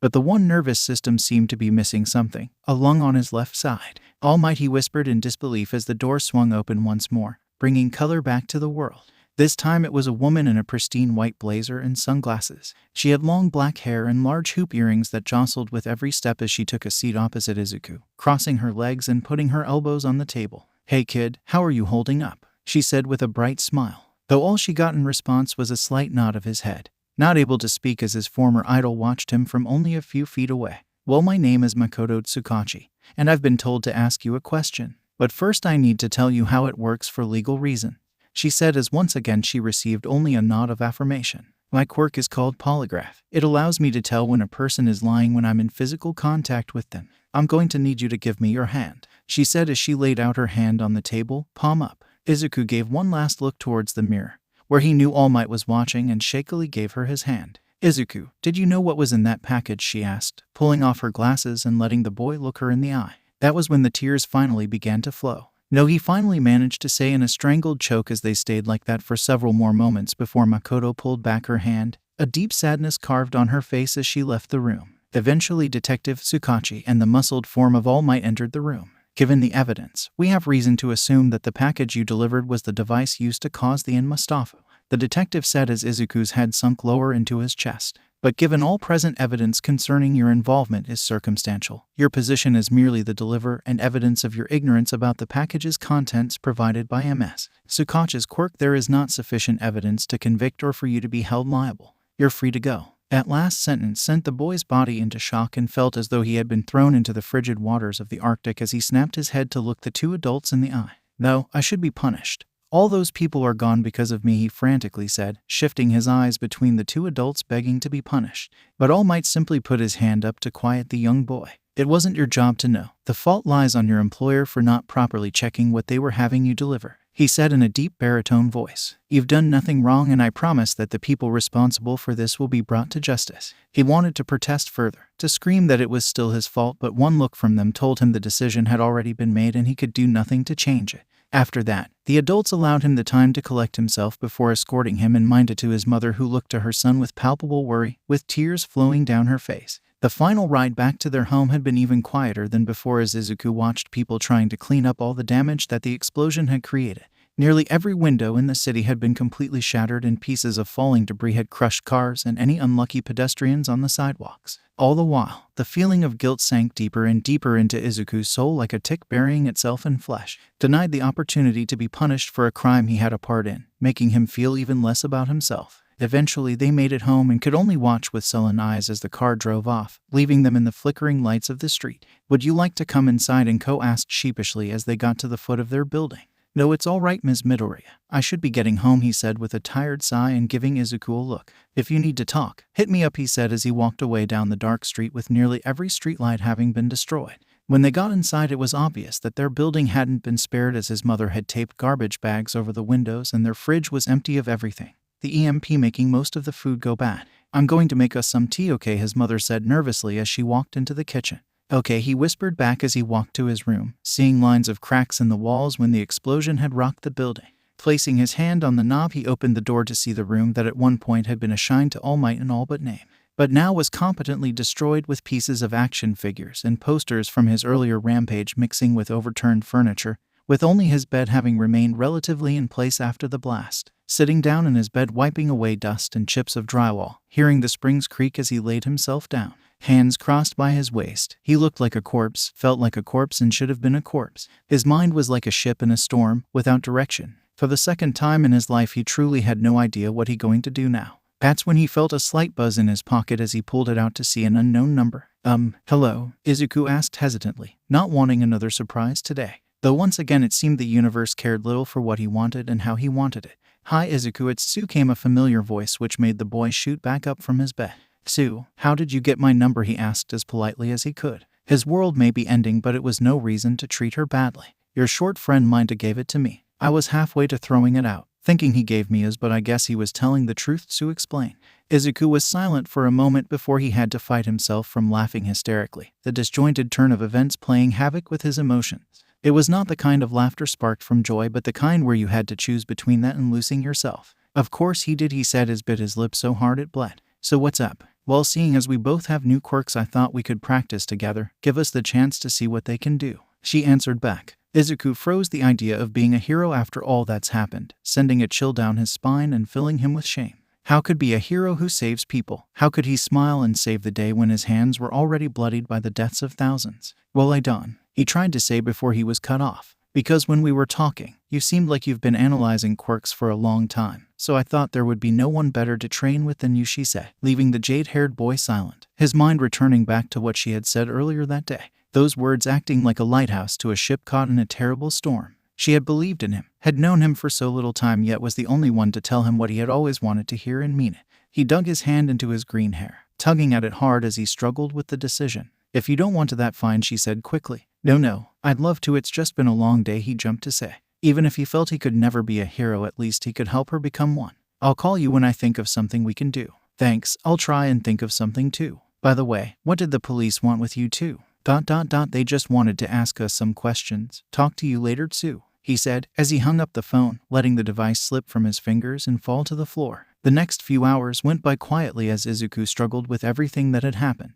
His mother tried to talk to him, but he just couldn't talk to her about this. He didn't want to see the love in her eyes be replaced with hate if she found out what he had done. This eventually led him to the roof, the sky still chalked with smoke, leaving only the streetlights and his powers for illumination. Sitting on the edge, letting his legs hang in the air as he stared at his hands, letting small arcs bounce between his hands like he was playing catch with himself. Deep ache sat in the bottom of his gut, making it difficult to breathe. Deep in thought, he wondered if he should tell anyone about what had happened. He had dodged the question with Tsu, but he knew eventually there would come a point where everyone would know. You just can't keep something like this a secret. And what if he actually followed through on his childhood dream? His history and involvement would come to light eventually. You couldn't keep something like this hidden forever, and whether they believed him about having no idea what was inside that godforsaken package or that the police did not have sufficient evidence, the media wouldn't care. He could see them as clear as day in his mind's eye, a crowd of people stretching all the way down the street wanting to tear him apart in vengeance for the death of their friends and family. And what would they do to his mother to get to him? An eye for an eye, they would say. He needed to talk to someone, otherwise the guilt would eat him alive. Turning off the light show in his hands, he pulled out his phone and tapped the only other contact he had besides his mother and now Tsu. Hey man, how's it? He tried to say before Midoriya cut him off. Hey Minta, could you swing by my place? I need to talk to you about something. Alright, I'll be there in 15, he answered back immediately, already knowing that something was up. Don't bother knocking on the door. I'm on the roof, he said before hanging up, not even waiting for a response as he prepared himself with shaky breaths. And with that, the call ended, and 15 minutes later he saw that same small boy walking down the street. Soon enough he heard the familiar steps of Minoru behind him. So what did you want to talk about, he asked, but by the tone he could tell he had an idea of what this was about. Midoriya tapped the piece of concrete on his side, silently asking him to sit. Minta took the hint and sat next to Izuku, though the prospect of falling kept his legs firmly planted on the side facing inward. What did the police ask you? Izuku asked, his mind trying to avoid the real issue with all its might. They just asked me questions about you mostly. What do you do after school? Who do you hang out with? That sort of stuff, he answered truthfully. I figured they wanted to ask us questions about the explosion and how lucky you were to survive, he said with a smile which only served to sink the claws of guilt deeper into her heart. Izuku was quiet for a moment. A million different ways to broach the subject, but with only two outcomes between them. I was the one who did it, he said in a voice barely above a whisper as he bit his lip hard enough to draw blood to stop his voice from quivering. Did what? Minta tried to say before his eyes opened wide and his mouth hung loose as the meaning of his statement finally came to him. The night of the blast I was delivering a package, and I don't remember what happened next, but the package was a bomb, he said, breathing hard, gripping the concrete till his knuckles turned white. If I had known, I never would have. He tried to keep talking, but tears and emotion swallowed his words whole as he wailed in anguish, pressing his hands hard into his face. Minta was shocked by his friend's sudden shift, denial already on his mind before he even began speaking. That doesn't make sense, Izuku. If you delivered a bomb, there would be nothing left of you. You were there. You saw how big that crater was, he tried to argue desperately, but that only resulted in Izuku shaking his head no violently. No, he said in harrowing certainty. No, Minoru. When I woke up, I was in the center of that crater. And the only way I could have been there was if I had the package. It's the only way it makes sense, he choked out. Jesus Christ, dude, 𝗫𝐸 gasped out as he rubbed a hand across his face as he thought about what he said before looking down over the concrete railing and the large fall below. You're not planning on jumping, are you? He chuckled nervously, fear drenching his voice at the thought that his best friend called him all the way here just to be a witness. Izuku chuckled too despite himself as he shook his head. No, actually it's about Tsu, he admitted, forcing air into his lung and forcing it to stay there before releasing. Tsu, the girl from the hospital. She called me earlier and asked if I wanted to train our new quirks together, he said, slowly bringing his breathing under control with only sputtering bouts of hyperventilating in between. So, what, you want me to be your wingman? He asked with a nervous smile, his mind completely thrown for a loop at the sudden change of topic. No, I want to know if I should. She told me she was planning to go to UA and asked if I was too. What did you say? I said I would think about it, but before we left she told me I could be a hero.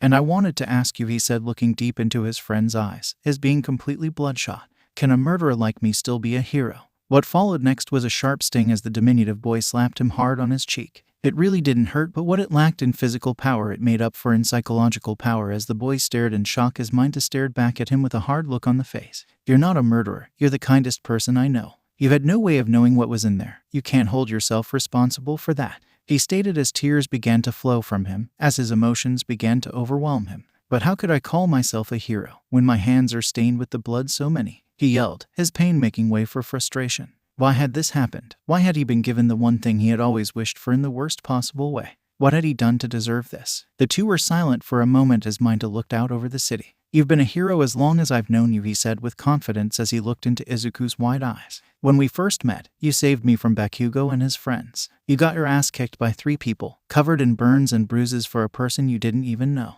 Izuku tried to interject as he could feel where this was going but was cut off by another look. 𝗫𝐸 needed to say this and he wasn't going to stop. And more than that, you stuck with me, the creepy, perverted little weirdo. It would have cost you nothing to pretend we had never met and for you to have kept whatever reputation you had.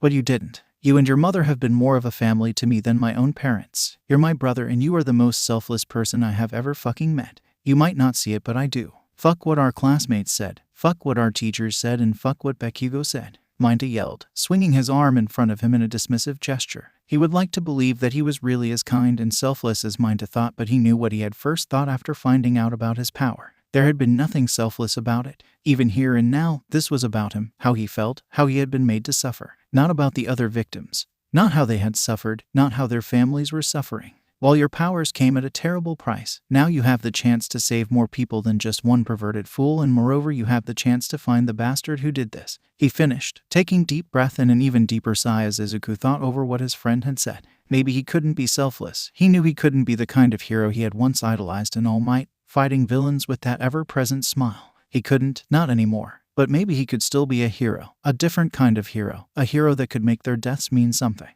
Atonement, a selfish atonement, but still. Okay, okay, I'll do it, he said with as much determination as he could summon. Looking at his friend with a thin smile and tears in his eyes, he saw his face reflected in 𝗫𝐸's as the two embraced, both psychologically exhausted by everything that's happened.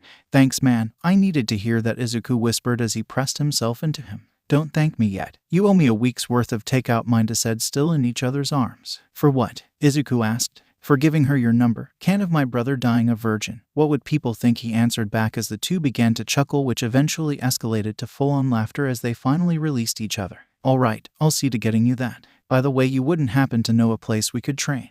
I think I might know a place. 𝐶𝐸 gazed up at her phone from underneath the snug warmth of her blanket, a smile spreading across her face as sleepy eyes gazed over the text message Izuku had sent her, saying that he would come over today to pick her up for their first day of training. She had initially been worried about what had happened between him and the police, remembering well the silence that had instantly appeared when the pro-hero had taken them away. She hoped that at least nothing bad had happened and maybe they really only wanted to question him about the attack. Izuku did say he was near the epicenter. 𝐶𝐸 sighed, resting her forearm on her head as she lay on her bed.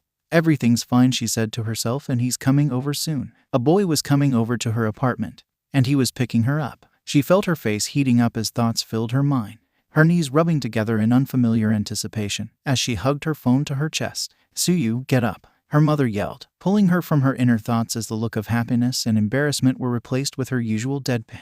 Reluctantly, she pulled the covers off of her and leaped out of bed. Performing a kick-up with practiced ease, she looked out over her room. She had done her best to tidy up, but there's only so much you can do with a partially collapsed ceiling and exposed insulation. Even now she could see the faint trail of her breath as through the half-destroyed room she could hear the erratic sound of wind smacking against the garbage bag taped to her window, the thin sheet of plastic doing little to stop the cold from getting in. Though she was thankful the power was back on so she didn't have to worry too much about her siblings being cold, turning now to her vanity, whose glass had frosted at the edges and whose wood was adorned with gymnastic ribbons from a more pleasant time. Normally she didn't like looking at herself all too much. Everything from her massive hands, stooped posture, and beady eyes had never sparked in her the idea of beauty. It's what made what was happening seem almost unreal. She had asked Izuku to train, almost knowing that he would refuse. No one ever wanted to hang out with her. She never had the time for it anyway, and even then no one could ever see past this. But he had accepted. He wanted to hang out and train with her, the thought leaving her to look herself in the face, her newly acquired features shining back at her. Was this all of this thanks to you? She asked herself as she looked into her strange, new eyes. Before the blast her eyes had been just like the rest of her family's, bulging and off-putting. But now they shinned and she finally had something she could call beautiful.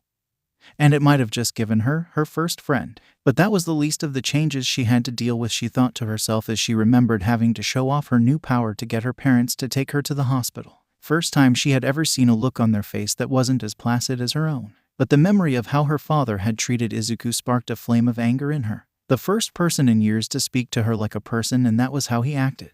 But then again, she shouldn't be surprised as she turned from the mirror and moved to leave. Turning to the door, she looked to the picture of the bunny hero Mirko on it, the lecherous image stapled to the front of a dartboard, as she felt a twinge of irritation well up inside her at the sight. Taking a dark from her vanity, she threw it, placing it dead center between her eyes as she huffed in mild amusement. Pulling the door open, she strode into the hallway of parents' apartment. Walking into the living room, she could see her parents were getting ready to leave while her younger siblings were sitting at the table. "Make your siblings some food," her father ordered. Not even bothering to look at her as she walked to the kitchen. Not bothering to replay, she walked to the kitchen. Her process was almost unconscious and nearly robotic as she prepared to do the same she had done so many times before. She decided on cereal with milk, something easy, and as the milk poured into the bowl she felt a light tug on her shirt and looked down to see her little sister Satsuki, who looked at her with expectant eyes. "Come see what I drew," she said as her little hands pulled her along to the kitchen table. Tsuyu helped her back into her seat, where she showed a picture that she thought was supposed to be Tsu, Satsuki, and Samidare all smiling on a green field, sun high in the sky with big smiles on their faces. Tilting her head sideways, she could see that she had drawn little streams of water coming from her hands like a sprinkler. "I made it so you could get better," she said with a big smile, her eyes shining with an innocence that made her heart melt. "Do you like it?" she asked, her body bobbing in her seat from anticipation. It was moments like this she was glad she had learned to mask her emotions so well as she smiled and gave her little sister a hug, letting her little arms wrap around her neck. She would never cry in front of her parents. She would not give them the ammunition. "I love it. In fact, after I'm done making breakfast, I'll put it in my room so I can see it every day," she assured, squeezing her tight. "Speaking of rooms, were you talking to your boyfriend in there?" an accusatory voice said as Tsuyu looked across the table to see her little brother Samidare, his hair covering one of his eyes as he looked at her. That stopped Tsuyu for a moment, her body going stiff before she released the hug and walked back to the stove. "He's not my boyfriend," she answered back, not even looking back at her little brother. "You better not have a boyfriend," she heard his father croak, and she could tell he was staring into the back of her head. "She doesn't have a boyfriend, dear. Besides, she'll be too busy preparing for her entrance exam in a few weeks," her mother said, placating the old toad. "I still don't see the point in it. It's not like they'll ever let a heteromorph be real hero. She'll be a sideshow at best," her father huffed. Sue meanwhile just continued to do her job, gently placing the bowls down for each of them even as muscles tensed underneath her clothes and a burning glare sat just behind her placid eyes. As the door opened and closed, the apartment was bathed in silence, interrupted only by the sound of her siblings eating while she faced the sink, the rage finally allowed to show itself. But her mother was right. She would train, she would be ready, and when the time came she would never look back. It had been 3 days since Izuku had talked to Mayuta on the roof of his home, and his diminutive friend had told him he knew just the spot for him and Tsu to train their new powers. Izuku had been very thankful for his friend's idea because he honestly had no idea where they could have gone. Sure, there were gyms that allowed for people to train with their quirks, but those were only for pro heroes, as it was illegal for normal people to use their quirks. Not to mention that those places were prohibitively expensive regardless. And it was for that reason that the two boys were now walking down the new bustling streets of Mustafu. It was rather surreal for the green-haired boy. The once noisy streets, once filled with the sound of cars, was now filled with sound of people walking, with abandoned cars littering the sidewalk to allow emergency personnel to get through and people walking around them like water flowing around stones. Even now, nearly a week after the blast, he could still hear the distant sound of emergency vehicles, and helicopters flying overhead had become a much more common event. This, he found out, was all because the explosion that had rocked the city had released a massive electromagnetic pulse that disabled all vehicles not hardened against it, which included the railways they would have usually used to get around.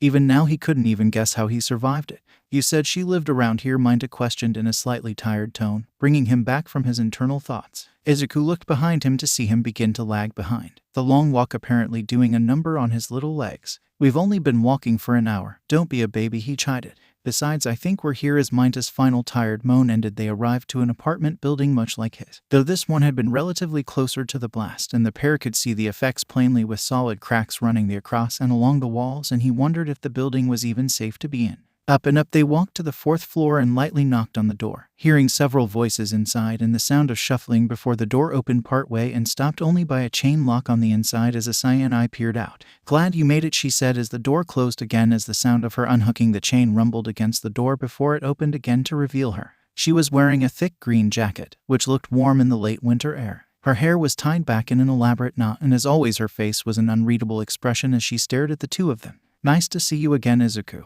"And you too," she said, looking at each of them when they heard a soft giggling further inside. "Is that your boyfriend?" a young girl playfully giggled. She looked to be around 5 years old, and as she pulled her hands to mouth, a wide smile spread across her face. The girl wore a stained shirt that reached down to her knees, and her large beady eyes watched the two of them with obvious curiosity. "No, Satsuki," she answered back as her eyes went momentarily wider as she looked back inside her apartment.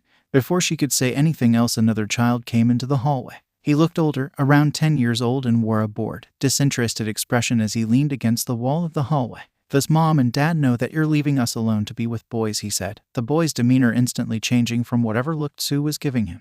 "No, but I'm sure that you're smart enough to know what will happen if you tattle," she said in an all too calm voice, leaning down to her little brother's level. "Now remember what I told you. Don't open the door for anyone. Don't touch the stove, and your lunches are in the fridge. Set it for a minute and a half. Don't put metal in it, and if you forget anything, I wrote it all down on the kitchen table," she said to her siblings as she turned back around to the boys. "Now let's get going," she said, closing the door behind her and moving past the two boys as their eyes moved between the retreating form of Tsu and themselves. "𝐻𝐻𝐻𝐿 feisty. Make that 2 weeks worth of fast food," 𝐴 joked as Izuku gave him a playful shove as they raced after her. When you think of a beach, it evokes images of crystal blue waves, soft sand, and cute girls in skimpy bikinis. But what they had arrived to was a far cry from that. No, actually, it was the polar opposite of that. Trash piled up 15 feet high as seagulls squawked and picked at everything that looked edible and a lot of what didn't. Tires, rusted out cars, furniture, and every kind of appliance the mind could think of, you name it and it was there. As the trio stared out at the dump around him, Izuku noticed a small plaque on a graffiti-covered stone that acted as a divider between the sidewalk and the beach that read Takoba Municipal Beach Park. Izuku pinched his nose as the smell assaulted his nose, the stench lessened somewhat by the cool morning air as he looked towards his short friend. "When you said you knew a place, I was not expecting this," he grumbled. "Oh, and what did you say to me about complaining?" 𝐴 laughed, giving a smug smile to the taller boy. "This place has everything you need." "This place is a dump," he said, pointing out the obvious. "You said you wanted a place where people wouldn't notice you two practicing, a place with access to water, and a place to train you strength and endurance. All of that can be accomplished here," 𝐴 explained as the third member of their group spoke up. "But how are we going to train if we can't even move 10 feet without stepping on trash?" Tsu questioned, and Izuku could only agree. "I made a deal with my uncle who works at the dump. He'll drop off one of those big industrial dumpsters every day, and all we need to do is fill it up," 𝐴 huffed. "So we're going to do the city's job for them," Tsu said snidely, which to Izuku's surprise was the first emotion he had ever heard from her. While the two of them went back and forth, Izuku went over it in his head. Yeah, the majority of their training would basically amount to community service, but wasn't that the point of being a hero, serving the community? If we want to be heroes, it starts with doing the stuff no one else wants to. We'll clear away to the ocean first so Tsu can train her quirk. After that, we'll spend the first half of each day cleaning and the second half training," he said, slamming his fist down into his open palm. The bickering duo stopped for a moment as they thought about his proposal before eventually nodding in agreement.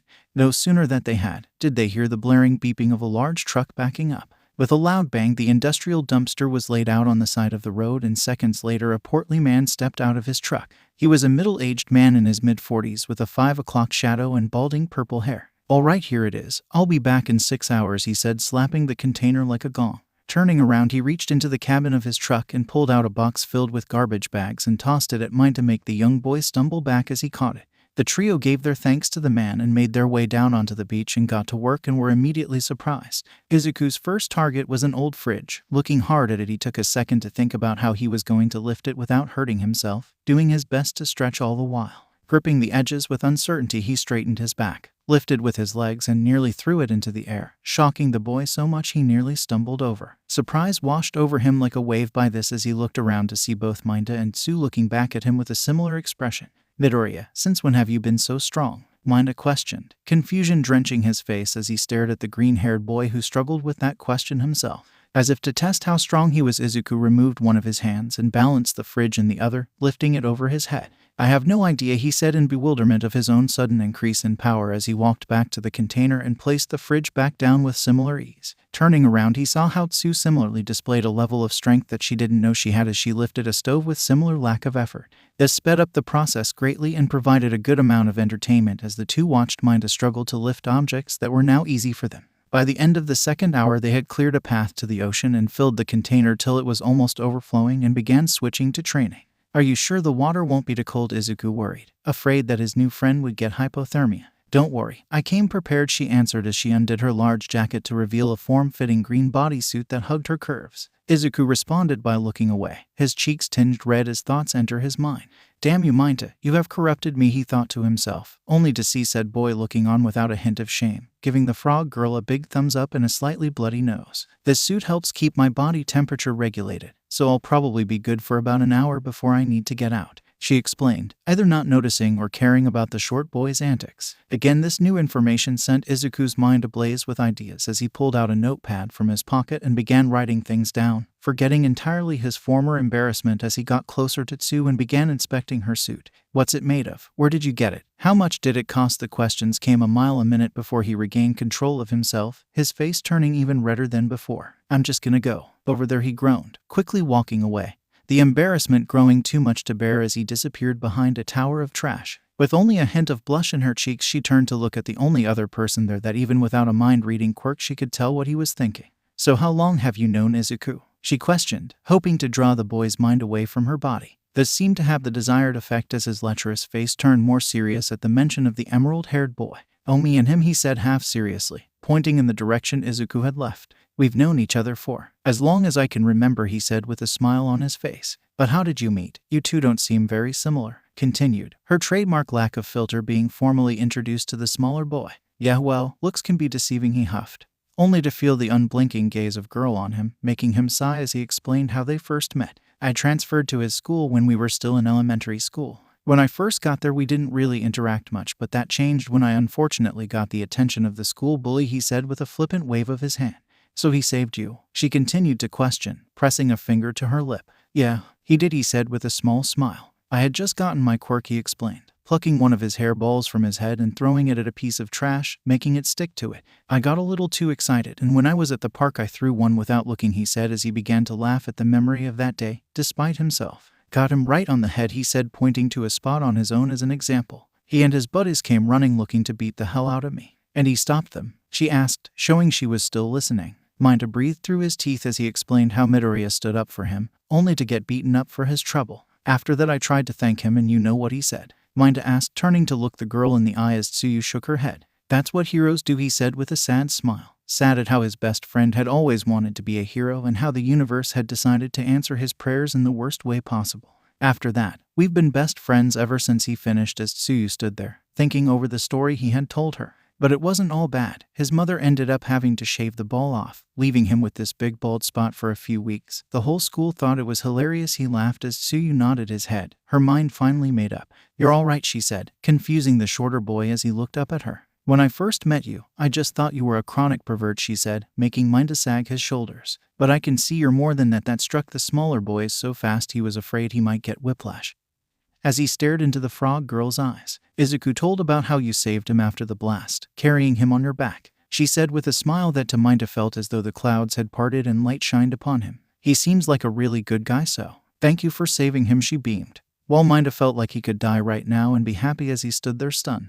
"No, it's nothing, 𝐸," he tried to say before being cut off. "My friends call me 𝐸," she said as she offered her hand to 𝗫𝐸. "Well, my name's Minoru 𝗫𝐸. Nice to meet you, 𝐸," he said with a smile as he shook her hand. After that, the two separated, with Tsu jumping into the water with a leap that would have made an Olympic long jumper green with envy, and 𝗀𝐷 started the process that he was not looking forward to. Further down the beach, 𝐬𝐸 was navigating through the trash piles, doing his best to breathe through his mouth as his turbulent mind continued to harass him. Even after his talk with 𝗀𝐷, he was still uncertain if he could become a hero, or even if he had the right to. 𝐬𝐸 slapped himself hard, letting the sting sink in as the pain brought his mind back to the present. His friend had put his faith in him, and he was here now, so there was no point in thinking about it. Looking around, he pulled out his notepad from before and flipped it until he came to a page labeled My Quirk and Its Uses. He had spent the last few days trying to figure out what his quirk was capable of, and had unfortunately came to find out his new Achilles heel. The memory bringing up phantom pain as he recalled trying to shower after 𝗀𝐷 had left, only to feel like he was being doused in acid. The image of his mother's face as she saw her son screaming in pain and convulsing on the bathroom floor would certainly never leave him. Note to self: sponge baths for the foreseeable future, he lightly joked to himself as he looked over what he had written down. So far he knew that he could absorb electricity, having practiced on a couple batteries with arcs of blue seeping out as he drained them. But now he needed to find out if that was all he could do. Sure, if all he could do is drain, then maybe he could get a job disarming bombs or shutting down a villain's hideout, but that wasn't good enough. He needed to get stronger for them. He needed to make this worth it. He had spent the last few days looking up heroes with electrical quirks, how they first manifested, what they could do with them, and most importantly for him, how to draw the power out. Looking out at the dump around him, he spotted a broken lamp sitting on the rusted-out frame of a car. Stretching his arm out, he focused, trying to pull that warm feeling back to the surface as he began to hear the ever more familiar sound of electrical discharges as arcs of energy danced between his fingers. He focused his eyes on the lamp, feeling the heat of his powers on the palm of his hand as the heat became hotter and hotter until his arm was pushed back by the recoil as he felt the heat jump from his hand, and accompanied by the sound of electricity as a bolt of lightning leaped from his hand and slammed into the lamp, shattering it even further and leaving nothing more than smoldering shards of ceramic. 𝐬𝐸 pumped his fist in the air as he confirmed that not only could absorb electricity but also expel it. He looked down at his hand, the feeling of his power still fresh in him as he began to look for something else to shoot. This went on for an hour or so, as 𝐬𝐸 experimented with his powers as he shot at anything that seemed breakable. This was so that he could figure out how much he could expel, and to his surprise, even after so long, he didn't feel the least bit tired or that he was running out of juice. Unlimited lightning bolts, he wrote down in his notepad. As he put it away and settled trying to practice with his other ability he had taken to calling radar pulse. From experimenting, he found that it had a range of about 50 meters, and while his lightning bolts only required him to focus his energy in his hands, this, like its name, was a full-body pulse launching in every direction, feeling the energy in his body. He held it for a moment, letting the power saturate every inch before releasing it, feeling everything from 𝗀𝐷 and Tsu to the stores and lights on the other side of the road. But that's when he felt it, an energy that felt different to anything else he had experienced. Following that strange feeling and shifting through the decaying piles of trash, he came upon a pile of trash that seemed to radiate at the seams. He could almost physically feel the pull now as he slowly began peeling away bags of trash, making certain that one wrong pull would not see him buried in the putrid mass. With one last pull, the faint glow became bright as what he saw was a piece of jagged metal embedded in a microwave that pulsed almost like a heart. 𝐬𝐸 had heard about this on the news, something about contamination that came from the blast. They had said that they react violently to quirks and to notify the police if any were found. But as he gazed into it, he couldn't help but want to touch it. It was as it was calling to him. Like a moth to a flame, he cautiously walked closer and tentatively reached out as the pulsing grew faster and faster, and just as the tip of his finger touched it, the piece of metal, it erupted in a flash of light and disintegrated. 𝐬𝐸 tried to pull his hand back, but the energy seeped into his arm. How was that possible, he thought to himself, as the message the news said contradicted with the evidence before him. Had they lied, or did they simply not know? As 𝐬𝐸 looked at his arms, he felt the power of the shard flow through his body, and immediately felt stronger and unconsciously released another radar pulse where he felt another source of power, though to his dismay was deep in the water. This was all so strange. What kind of power did that blast awaken in him, and what connection did these things have with it? He questioned, racking his brain for an answer it couldn't provide. Frustrated at that, he pulled out his phone and decided that he had enough training and began to walk back to 𝗀𝐷. "Hey 𝗀𝐷, how goes your try?" 𝐬𝐸 began to say as he turned the bend to see 𝗀𝐷 lying on his back with blood coming from his head. "𝗀𝐷," 𝐬𝐸 yelled as he dashed to his friend 𝗀𝐷. "𝗀𝐷, speak to me," he shouted as he tried to figure out what happened. Was it an accident? Was it a villain? Were they still here? And where was Tsu? All these questions swarmed his mind as he heard a light grumble coming from his friend as 𝐬𝐸 thanked God he was alive, only for his ears to assault by the most high-pitched yell he ever heard. "Damn, that hurt," 𝗀𝐷 screamed as he slumped back to the ground, staring at the sky and breathing heavy. Minda, what happened? He asked again, and his only response was a shaky hand pointing away from him where he saw a large pile of his balls stacked into a pyramid. Training. Overdid it. Oh, he groaned as he peeled himself off the sand. Standing on wobbly legs and with Izuku focused on Minda, neither heard the sound of splashing water as Tsu leaped out and landed with a puff of dust. I heard screaming. What happened? Tsu asked as Izuku explained what had happened, which she, like always, didn't really react to, watching silently as Minda rubbed his hands into his face. Well, have you had any luck with your new quirk? Izuku asked, pulling the conversation back as Minda slowly got his bearings. Tsu nodded as she extended her arm towards a car door, while Izuku could begin to see droplets of water coalescing in her palm before a ball of water about the size of a baseball launched itself at incredible speed, hitting the door like a gong and leaving a sizable dent in the metal. Wow was all he could say as he fought his inner quirk enthusiast to not go into another muttering rant about the intricacies of her quirk when he was reminded of what he felt earlier. Hey Tsu, while I was training my quirk I found something strange, he said, which piqued the frog girl's interest, all with the grape-haired boy who had finally gotten all his dogs barking. I have this ability that allows me to see the electrical signals of things around me, from phones to people, and when I used it I found something that when I touched it made me feel stronger, he tried to explain, talking about how it disintegrated, how he felt that strange power flow into him and how he could sense another one of those things coming from underwater. But didn't the news say they were bad for people with quirks? She asked, which Izuku nodded at. Oh, so the government's lying. Why am I not surprised? Minda quipped, crossing his arms over his chest. Maybe they're lying, or maybe there's something else going on, he said, trying to reason his way out of the conflicting information. All I know is that I felt a pull towards it and it didn't hurt at all, he said, flexing his hand unconsciously. I'm just telling you that it's there if you decide to try. I don't know how it will affect you, but if we want to be pro-heroes we need to be at our bests. And if those things can make us stronger, then that's what we need to do, he reasoned. Tsu thought about for a moment, her finger on her chin as she thought over it until she shook her head, believing that it was too much of a risk before adding a caveat. I'll try and see if can get it out of the water without touching it, she said as she asked where he had felt it, pointing to a small rock formation halfway down the beach. With another leap, Tsu was back in the water, leaving the two boys to wait. As Tsu swam through the ocean, she thought about the power Izuku had talked about and wondered if she could possibly have a similar ability. We both got our power from the blast, so there might be chance, she thought. While it was true that no two quirks were exactly alike, the nature of their emergent quirks might make that rule no longer airtight. As she swam, she focused on her new power and the feeling of all the water around her. All her life she'd had an affinity for the water due to her quirk, but now it like having lived your entire life with gloves on and then suddenly having them come off as she released her sonar pulse. An exhilarating chill washed over her as she felt everything around her, from the smallest fish to the pieces of trash that floated through the water and all the power that water held. Surrounded by so much it was difficult to focus on only one place, but as she did she began to feel what Deku might have been talking about. A shifting of the current that pulled her towards it, and with a few more flutter kicks she came to the rocky formation, which she soon discovered was a large chunk of concrete with pieces of rebar sticking out of it along with a glowing shard of metal. Tsuyu then felt the strange pull Izuku had talked about, its warm pulsing seeming almost hypnotic, and it take a great deal of self-restraint to not reach out for it immediately. Pulling her eyes away, she looked around for anything to grab it. Swimming around, she eventually found a pair of barbecue tongs sitting on the ocean floor. Quickly she scooped up the tool, giving it a few quick clicks together before heading back to Pulsing Shard, where again her eyes fell upon its pulsing form, promising warmth in such cold depths. With shaking hands she got closer and closer as the pulsing grew faster and faster, and as she looked down to her hand she saw she had dropped the tongs. And seeing them fall away, and with light-filled eyes she grasped the shard. It had been 5 minutes since Tsu had left, and Izuku was beginning to get worried as he paced back and forth.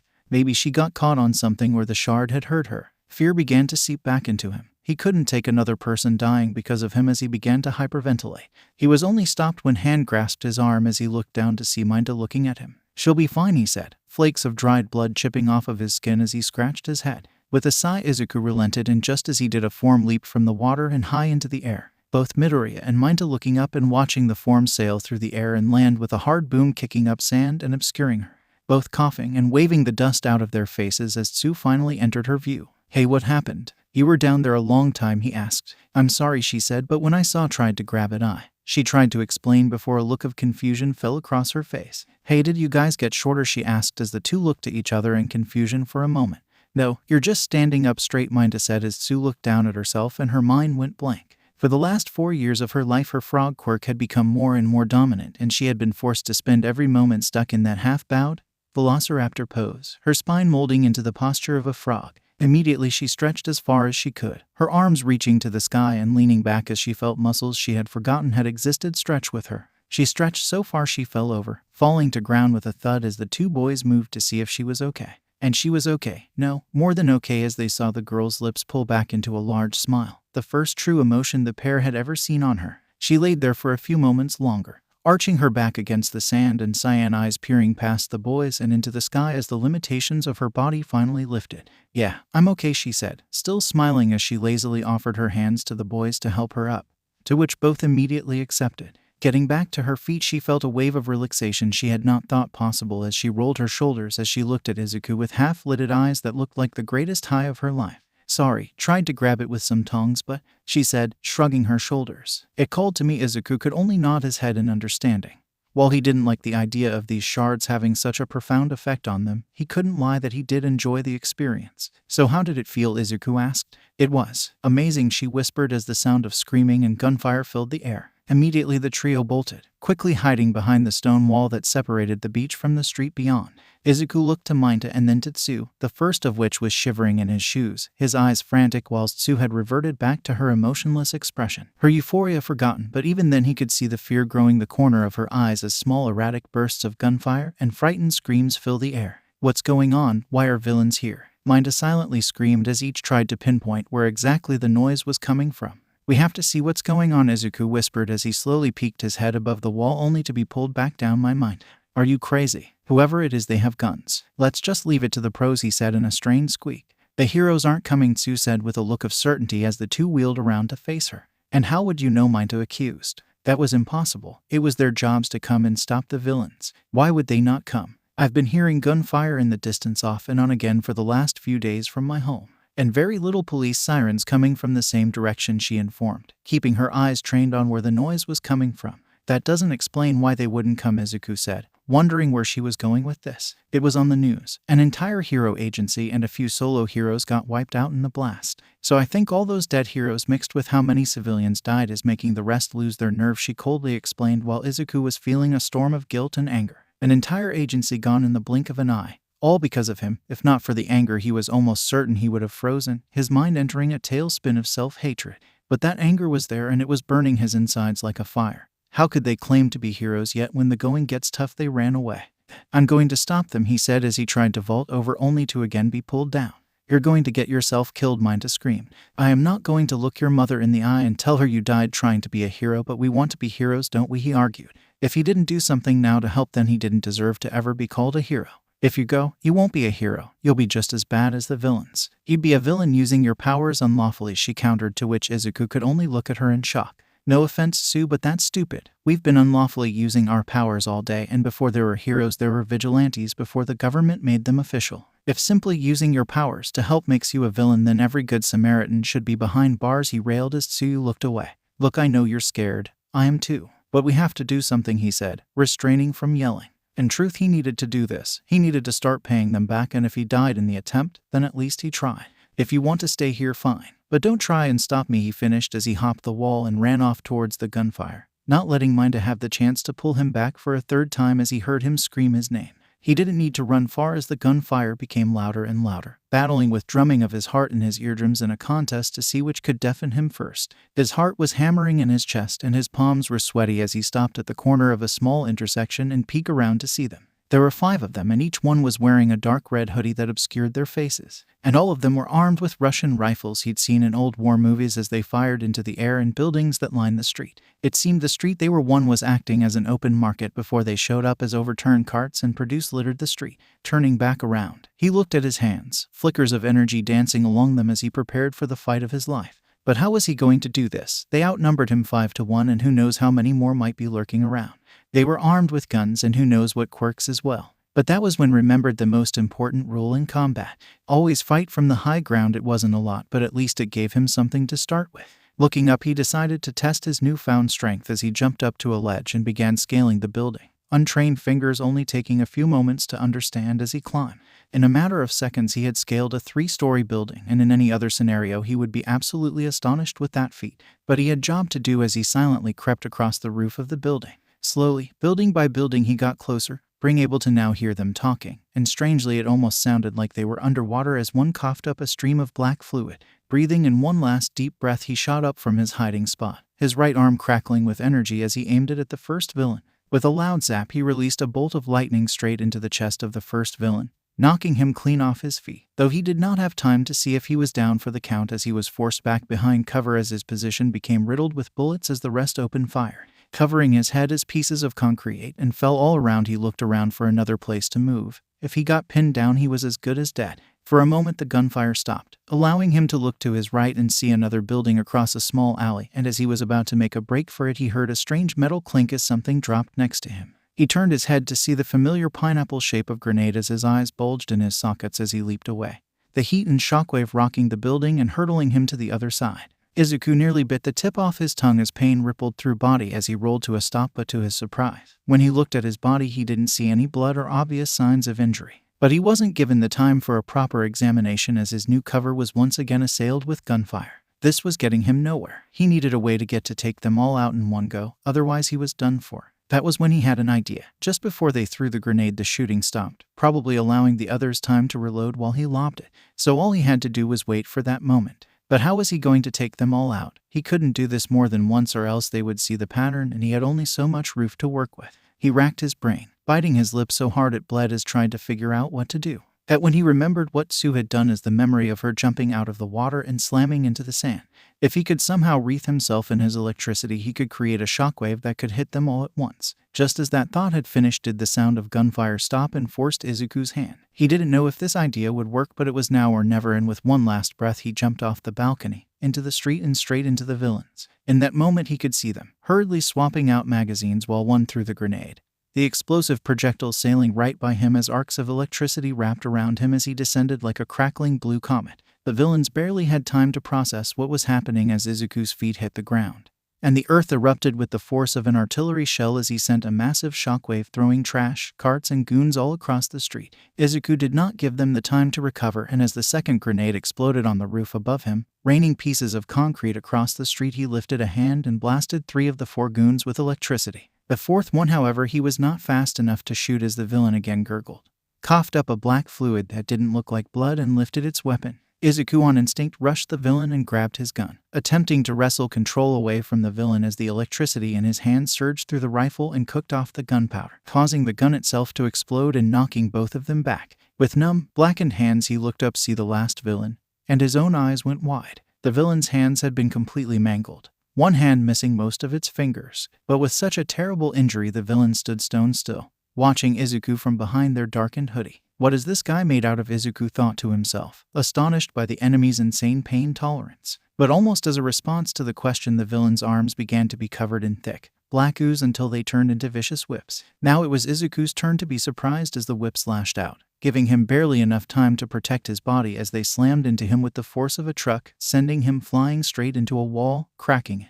Izuku sputtered for air as he landed in the ground, barely able to keep himself from falling on his face as he struggled to bring air back into his lungs. Through blurry eyes he could see the villain, his whip-like arms swaying from side to side like a venomous snake, each step taken sounding like a foreboding bell. On shaky legs he stood back up as he prepared to fight him before he heard a loud wet smack that almost reminded of a bursting water balloon. The sound was immediately followed up by the sight of the villain hurtling through the air and landing on the hood of a car. Then he began to hear a new sound, the sound of fast approaching footsteps and a familiar voice. "Oh my God, Izuku, are you all right?" he heard 𝐷 say as the diminutive boy looked around at all the destruction. Izuku meanwhile felt a wave of relief and weariness wash over him as he looked for a place to sit down and settled for an overturned cart, his head feeling as though it had been put in a vice. "Yeah, never better," he eventually groaned, looking up to both 𝐷 and his rescuer, who even now had drops of water dripping from her hand.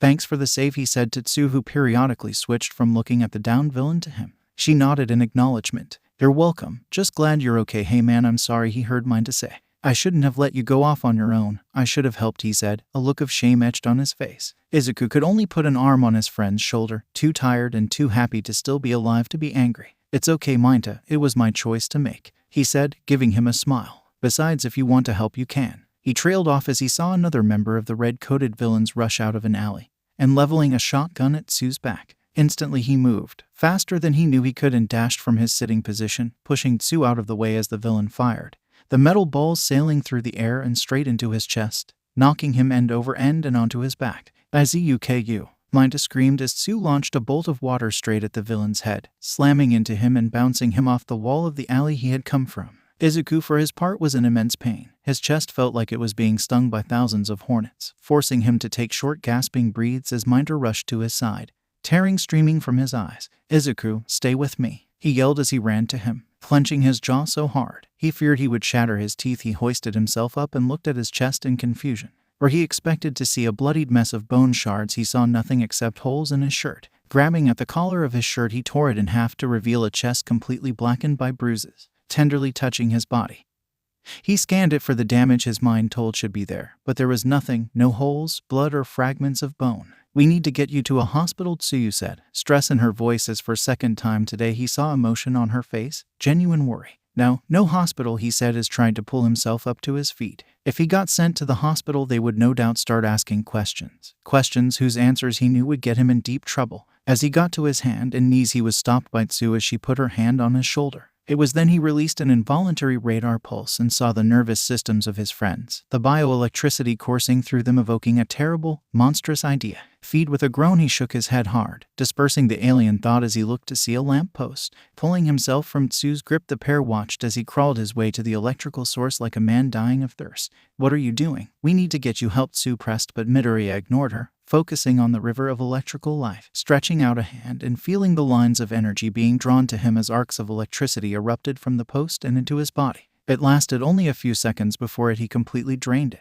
With a relieved sigh, he felt the pain dissipate like smoke in the wind and got back up and turned towards them. He looked completely fine. The bruises were gone and without so much as a scratch to show his encounter with a 12 gauge. "Holy shit," 𝐼𝐻 gasped as the trio began to hear movement all around them, Izuku readying himself for another fight when he saw the scared and amazed looks of the civilian. "Did you see what those kids did?" one of them said as upwards of a dozen people began filtering out of the surrounding buildings, forming a crowd around them. "That was really brave, what you did, kid," an older man said, clapping a hand on Izuku's shoulder. "Brave? This poor young man just got shot," an old woman said, her brow wrinkling as she glared at the man. "Yeah, but look at him. Not even a scratch," the man countered, giving the young Midoriya a reassuring smile. "Yeah, you saw him. He came in like pow. And zap. And then he slammed into the ground and blew them all away," a young boy said, looking at Midoriya with stars in his eyes. In that moment, as he looked at the child, he couldn't help but be reminded of his younger self as he would watch videos of All Might stopping villains, pretending to be him as he ran around in his All Might costume. But his internal remembrance was short-lived as several other conversations began happening all at once which began to overwhelm the green-haired boy. "All right, that's enough," he heard a voice ring out that silenced the crowd as everyone turned around to see a tall, overweight man whose gut hung over his belt buckle and who had large protruding lips. "He saved your lives and your stuff. The least you can do is give him some space," he barked. The older members of the crowd huffed but listened as the crowd began to disperse, some trying to salvage any of their wares that hadn't been destroyed in the fight. "Now then, my name's Haruki, and not to be rude, but it looks like you could use some new clothes," the large man said, pointing to his now tattered rags. Izuku looked down at himself and the hell that would come if his mother saw him come home looking like this. "Why don't you come inside my shop, and I'll see if there's anything in your sizes," chuckled, pointing the store a little further down the road. "Oh, I'd like to, but I don't have any money," he said, not really knowing how to act in this situation. The large man just gave him a look as if he had just said the dumbest thing in the world. "Kid, after what you pulled, do you really think I'm going to make you pay?" he asked incredulously. "It's on the house." Rubbing the back of his head, he thought over the man's proposal. He didn't want to appear rude and he did need some clothes. Turning around for a second opinion, he saw an expectant look on both of their faces as well, wondering what he would choice, and with that he did. "I'm going to go get some new clothes," he decided. "While I'm doing that, maybe 𝐼𝐻 could use his quirk to restrain the bad guys and Tsuyu could call the police," he advised as the two looked at each other. "That's a good idea," Tsuyu said as she pulled 𝐼𝐻 along and Izuku followed the man further down the road. They didn't have to walk far as the pair came to a rather dingy pawn shop with metal bars covering the window and door. "Now then, allow me to show you my wares," he announced with a smile as he unlocked the door. "I'm gonna go look in the back, so while I'm there take a look around. I'm sure there's something you would like," he said as he unlocked the door to the back and left Izuku all alone. In that moment, in that silence, did everything that had happened in the last few minutes come into perspective. He had fought villains, real villains, with guns, and he had gotten shot. "Holy shit," he whispered to himself as he took in deep, panicked breaths. He did it and he nearly died, the mix of emotions smashing together in his mind as he ran his fingers through his hair. That was nothing like the videos, he thought to himself, nervously laughing as the reality of hero work clashed with his childish fantasy. He had seen so many times heroes fighting villains. Sure, they sometimes got hurt, but they would always win. But what had just done was real combat, and with that came a burning realization. All Might had been right, the idea searing at his ego like a brand, but he could no longer look away from the truth. Without his quirk he would have died, and all his hopes and dreams would have counted for nothing against a shotgun, let alone an actual quirk. All Might was just trying to protect him, and he had been too proud to accept it. Taking in one last breath, he steadied himself, letting his emotions not get the better of him as he focused on the store he was in, and just from an initial view it truly looked like he had everything from jewelry, tools, clothes, and even car parts. But as he walked he noticed an odd squishing sound, and as he looked down he groaned in frustration as once again the bottom of his shoes had melted. Not wanting to mess up Haruki's store, he pulled them off, carrying them with him as he looked around. Honestly, he didn't really know what exactly to look for. He doubted a pawn shop would be selling something that can stop bullets. And as he saw Haruki come out of the back carrying a handful of clothes as he plopped them down on the cashier table. "Light, I found this," he said, lifting up a yellow and black jacket. "Got these off an electrician a few weeks back, so I figured it'd be good for someone with a quirk like yours." Izuku held the new clothes, thinking that was a good idea. It looked to be about his size, and it did look nice. Do you have any shoes that won't melt?" he asked, shamefully showing the melted pair in his hands. The man brought a hand to his chin, rubbing it intently as he snapped his fingers as he went around the counter and into one of the aisles and returned with a pair of white and black sneakers. "These should do the trick," he said with a proud smile as Izuku looked them over. "They ain't exactly hero grade, but they are ∞ quality, so they should be enough," promised. Izuku's eyes flashed when he heard the name. They were one of the most popular civilian-grade support item companies in Japan. "Thank you so much for all of this. I promise I'll pay you back when I get the money," he said, though the man simply waved his hand. "Like I said, you stopped those guys, and I wouldn't feel right if I made you pay," he repeated. "But who are they?" he asked, hoping that this was just a small-time group. Haruki took a long look out into the street before answering, a foreboding look in her eyes before he leaned in. "Before the blast, they weren't that much of an issue, just a bunch of junkies dealing drugs, but now," he said, trailing off and shaking his head. "But now they call themselves the Reapers, and they've gotten way more violent," he said, and Izuku felt a chill run up his spine. No one knows how many there are, but they take what they want, when they want, and until now no one had tried to stop them. "It's a sad state of affairs when it's the adults that have to rely on kids for protection," he confessed, a look of sadness in his eyes. What had he gotten himself into? His inner voice said. "Hey kid," Haruki said, snapping his fingers and bringing Izuku back to reality. "There's a changing room over there, and if you or your friends ever need anything else, come on by. I'll give them a discount," he said as Izuku picked up the pile of clothes and walked off to change. A few minutes later he re-emerged and looked himself in the viewing mirror. The clothes fit surprisingly well as he gave a few test stretches. "Kid," Haruki said as he was about to leave, making the young man look back to him. "You planning on being a hero?" he asked, to which Midoriya nodded. "Then there's one more thing I'd like to give you," he whispered, as his eyes turned red and puffy. Bending down behind the counter, Izuku heard as the man rustled around before pulling out a silver briefcase. Fascinated by what he was offering, he came to the table and watched as he opened the briefcase and turned it to show a long silver cord of wire with a black handle on one end. "I got this off of a pro hero who liked gambling a bit too much. She called it her lightning whip," he explained, shocking the young boy. It was illegal for heroes to sell their equipment to normal people, the power they held being seen as too big of a risk. "Pick it up and pump some lightning into it," he said as Izuku hesitantly picked up the handle. It was light in his hand, and as he allowed the power of his quirk to flow into it, immediately the cord sprung to life, arcs of electricity sparking across its entire length. This is too much. I can't take this," he stammered. It didn't feel right to take so much from the man, but when he looked back he could see the tears were flowing now. "My son wanted to be a hero too. Wanted to go to UA even," he said in a shaky breath. "But now he can't," he said, breathing through his teeth as he forced the words out. "So please take it, and do some good with it. The world's getting crazier, and it's gonna need people like you to set it right," he confessed with a mournful smile. Izuku stood there, watching this man confess to him over the loss of his son, and could only think of one thing to say. "What was his name?" he asked as Haruki slowly pulled out his wallet and revealed a small picture of a tall, muscular boy about his age with lips just like his father. Rikido Satomaita, and Tsuyu had done what Midoriya had suggested, using his quirk to stick the villains to the concrete. It had not been as easy as they would have liked as the villains thrashed against their sticky restraints, spitting out globs of black fluid as they yelled. After they made sure that they wouldn't get out, Tsuyu had called the police. That had been a few minutes ago, and a tense malaise had settled over them both. They had allowed their friend to go off and face a bunch of villains alone, and that fact was hitting Minta particularly hard. "Damn it," Minta whispered to himself, shame filling him as he covered half his face with his hand. He had known Izuku for years, called him his brother, but when shit hit the fan he hid like a coward and let him fight those villains by himself. Shame could not even begin to describe the anger he felt with himself. But as he looked over to 𝐀𝐦, who like always was unreadable, and it was beginning to piss him off. Here he was, his cowardice eating himself alive, and she didn't seem the least bit affected.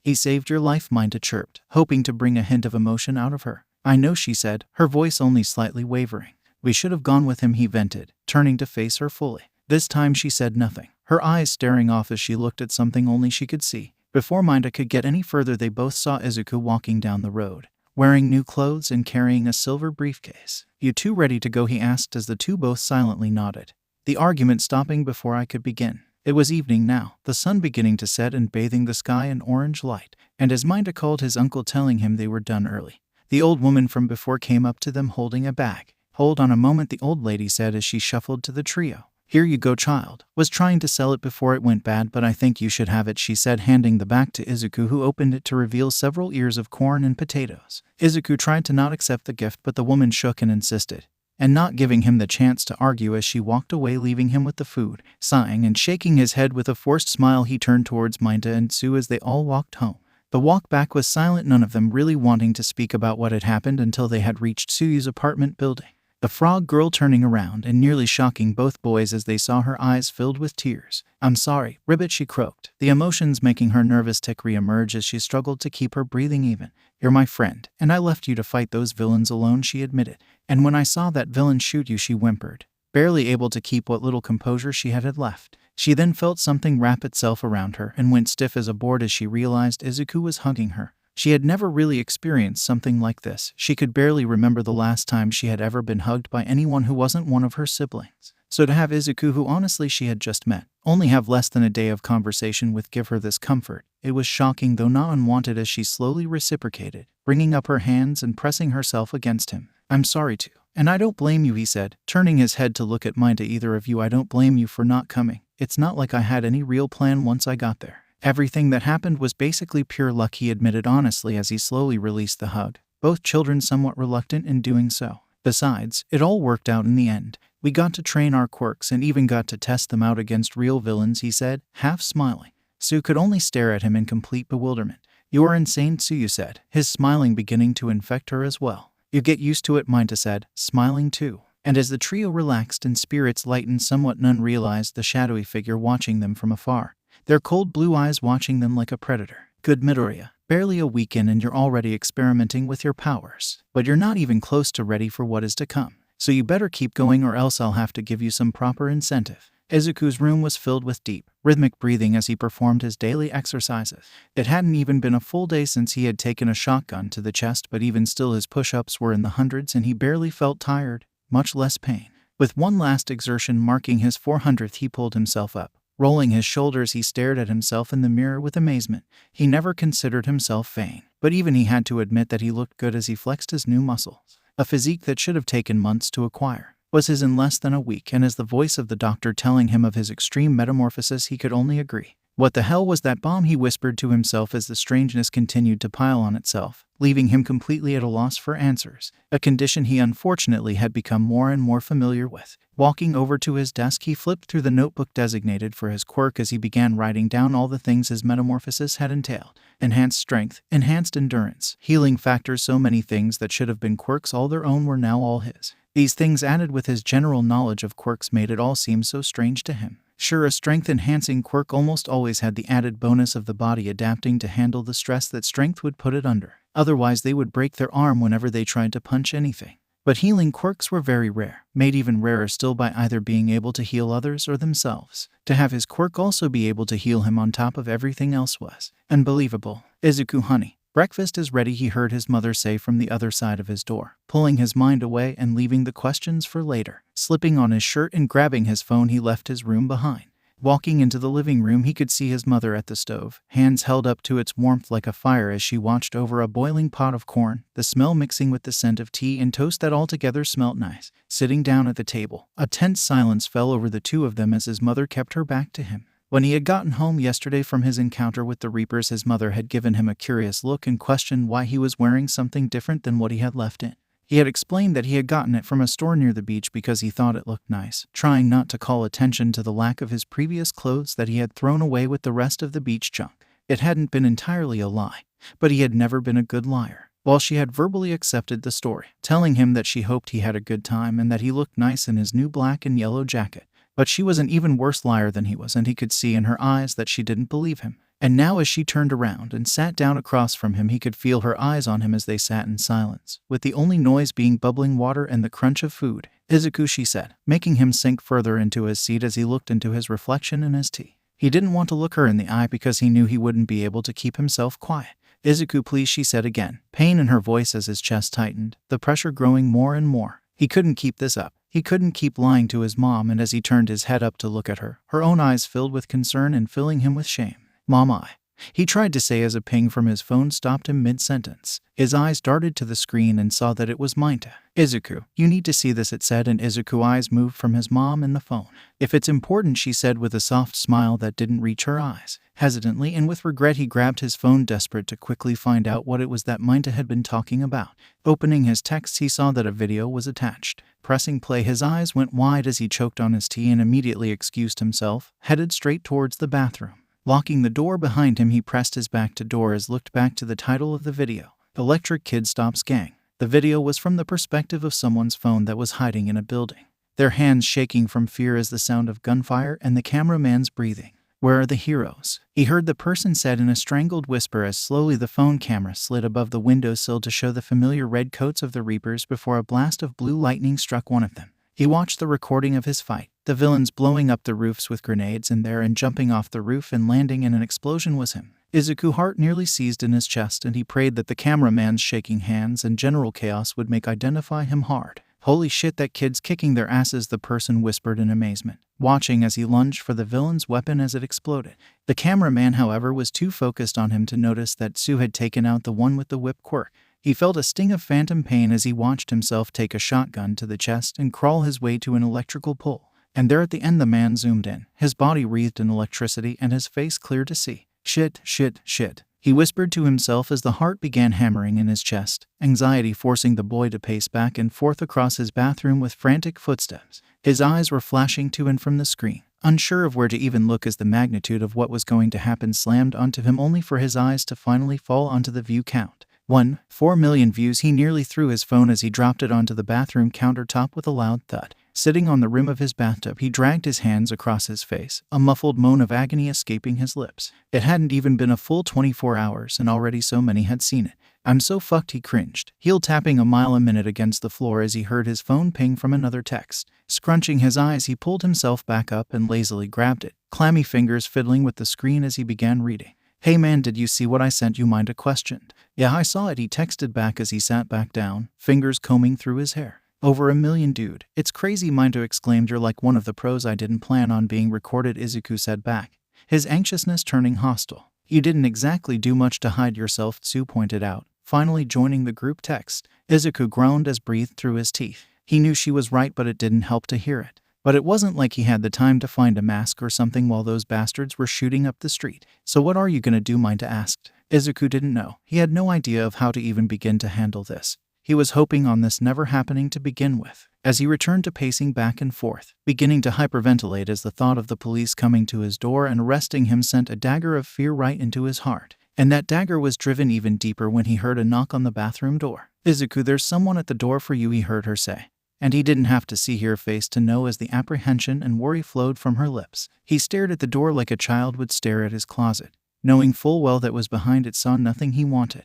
But unlike an over-imaginative child, he could not just curl up beneath his blanket. The consequences of his action had come for him and they weren't leaving. But wait, someone, he internally questioned, his mind screeching to a halt at the use of that word. If it was just police at the door, their uniforms would have been clear to see, and if not, they should have at least identified themselves. "Who is it?" he asked, slowly moving towards the door as dread in place of fear slipped its way into him. "It's a woman who says she needs to talk to you," she answered back. A woman who wasn't dressed like a cop. Fear for himself was replaced with fear for his mother as he ripped the door open so hard he nearly pulled it off its hinges as his mother leaped back from the sudden action. 𝐴𝐸 looked like she about to speak, but 𝐬𝐸 ignored her entirely, as electricity began to flow across his arms in preparation. Turning the corner, he saw a woman standing in his living room, their eyes cold and analytical as she scanned the room. She was wearing gray business suit and short brown hair. As she turned to face him fully, she seemed only mildly surprised by the electricity flowing from him as she gave a small, knowing smile. The man of the hour, she said, her voice cold in spite of her words as she walked up and looked down at him. Moya Jones, she raising her hand in invitation. Izuku quickly shook off the electricity in his hands as he accepted, shaking her hand as he wondered why this foreign woman wanted to speak with him. His mother came up behind him, watching the two of them as Moya turned to her. "You have a lovely home, Ms. Midoriya. May I take a seat?" she said, turning her head to the couch. She didn't wait for a response from the matriarch of the house as she sat down, putting her briefcase to her side as she waited for the two Midoriyas to join her. The pair of them only had to look to each other for a moment before they both sat down opposite to her. "Who are you, and what do you want with my son?" she asked as she nervously tried to regain a foothold in the conversation. "You already know who I am," she said as she opened up her briefcase and pulled out a small tablet and placed it on the coffee table. "And what I want is to discuss this," she finished as she pressed a finger against the dark screen, its surface lighting up to show a video of him fighting the Reapers. Izuku was silent as the video played, his eyes barely focusing on it as he watched his mother's reaction, and it was not a good one. His mother gasped, her hand covering her mouth as her eyes went wide. She watched as her son fight real villains with real guns, and she watched him get shot. As the video ended, he watched just stare into the black screen, her wide eyes brimming with tears as she breathed deep and quick breaths. "Mom," he said, laying a hand on her shoulder which almost seemed to literally shock her back as she whipped her head to look him in the eye, but her mouth remained silent. "I'm sure this must be shocking, but I'll need to speak to your son in private," Moya said as his mother could only nod her head like a rusty gate. "Can I speak to you in your room?" she said, turning to Izuku, who was watching his mother, who looked like she had completely detached from the situation, staring off into space as tears ran down her face. Slowly Izuku got up and led the woman to his room, looking back to his mother who just kept staring. As the two entered the room and as Izuku shut the door, Moya pulled a small black disc from her pocket and dropped it on the floor. Immediately the device beeped and emitted a matrix lattice that encompassed the entirety of the room as Izuku looked around in surprise. "Now we can talk freely," she said as she dropped her suitcase onto his desk and opened it once more. "What was that?" Izuku questioned defensively as the woman looked at him with an expression that for the first time seemed genuine. "It's a device that neutralizes sound in a given area. No sound can get in and no sound can get out," she explained as she sat down in his chair. "We have a lot to talk about. Before I do anything else, I need to know who you really are," he demanded, the entire situation leaving him with a horrible taste in his mouth.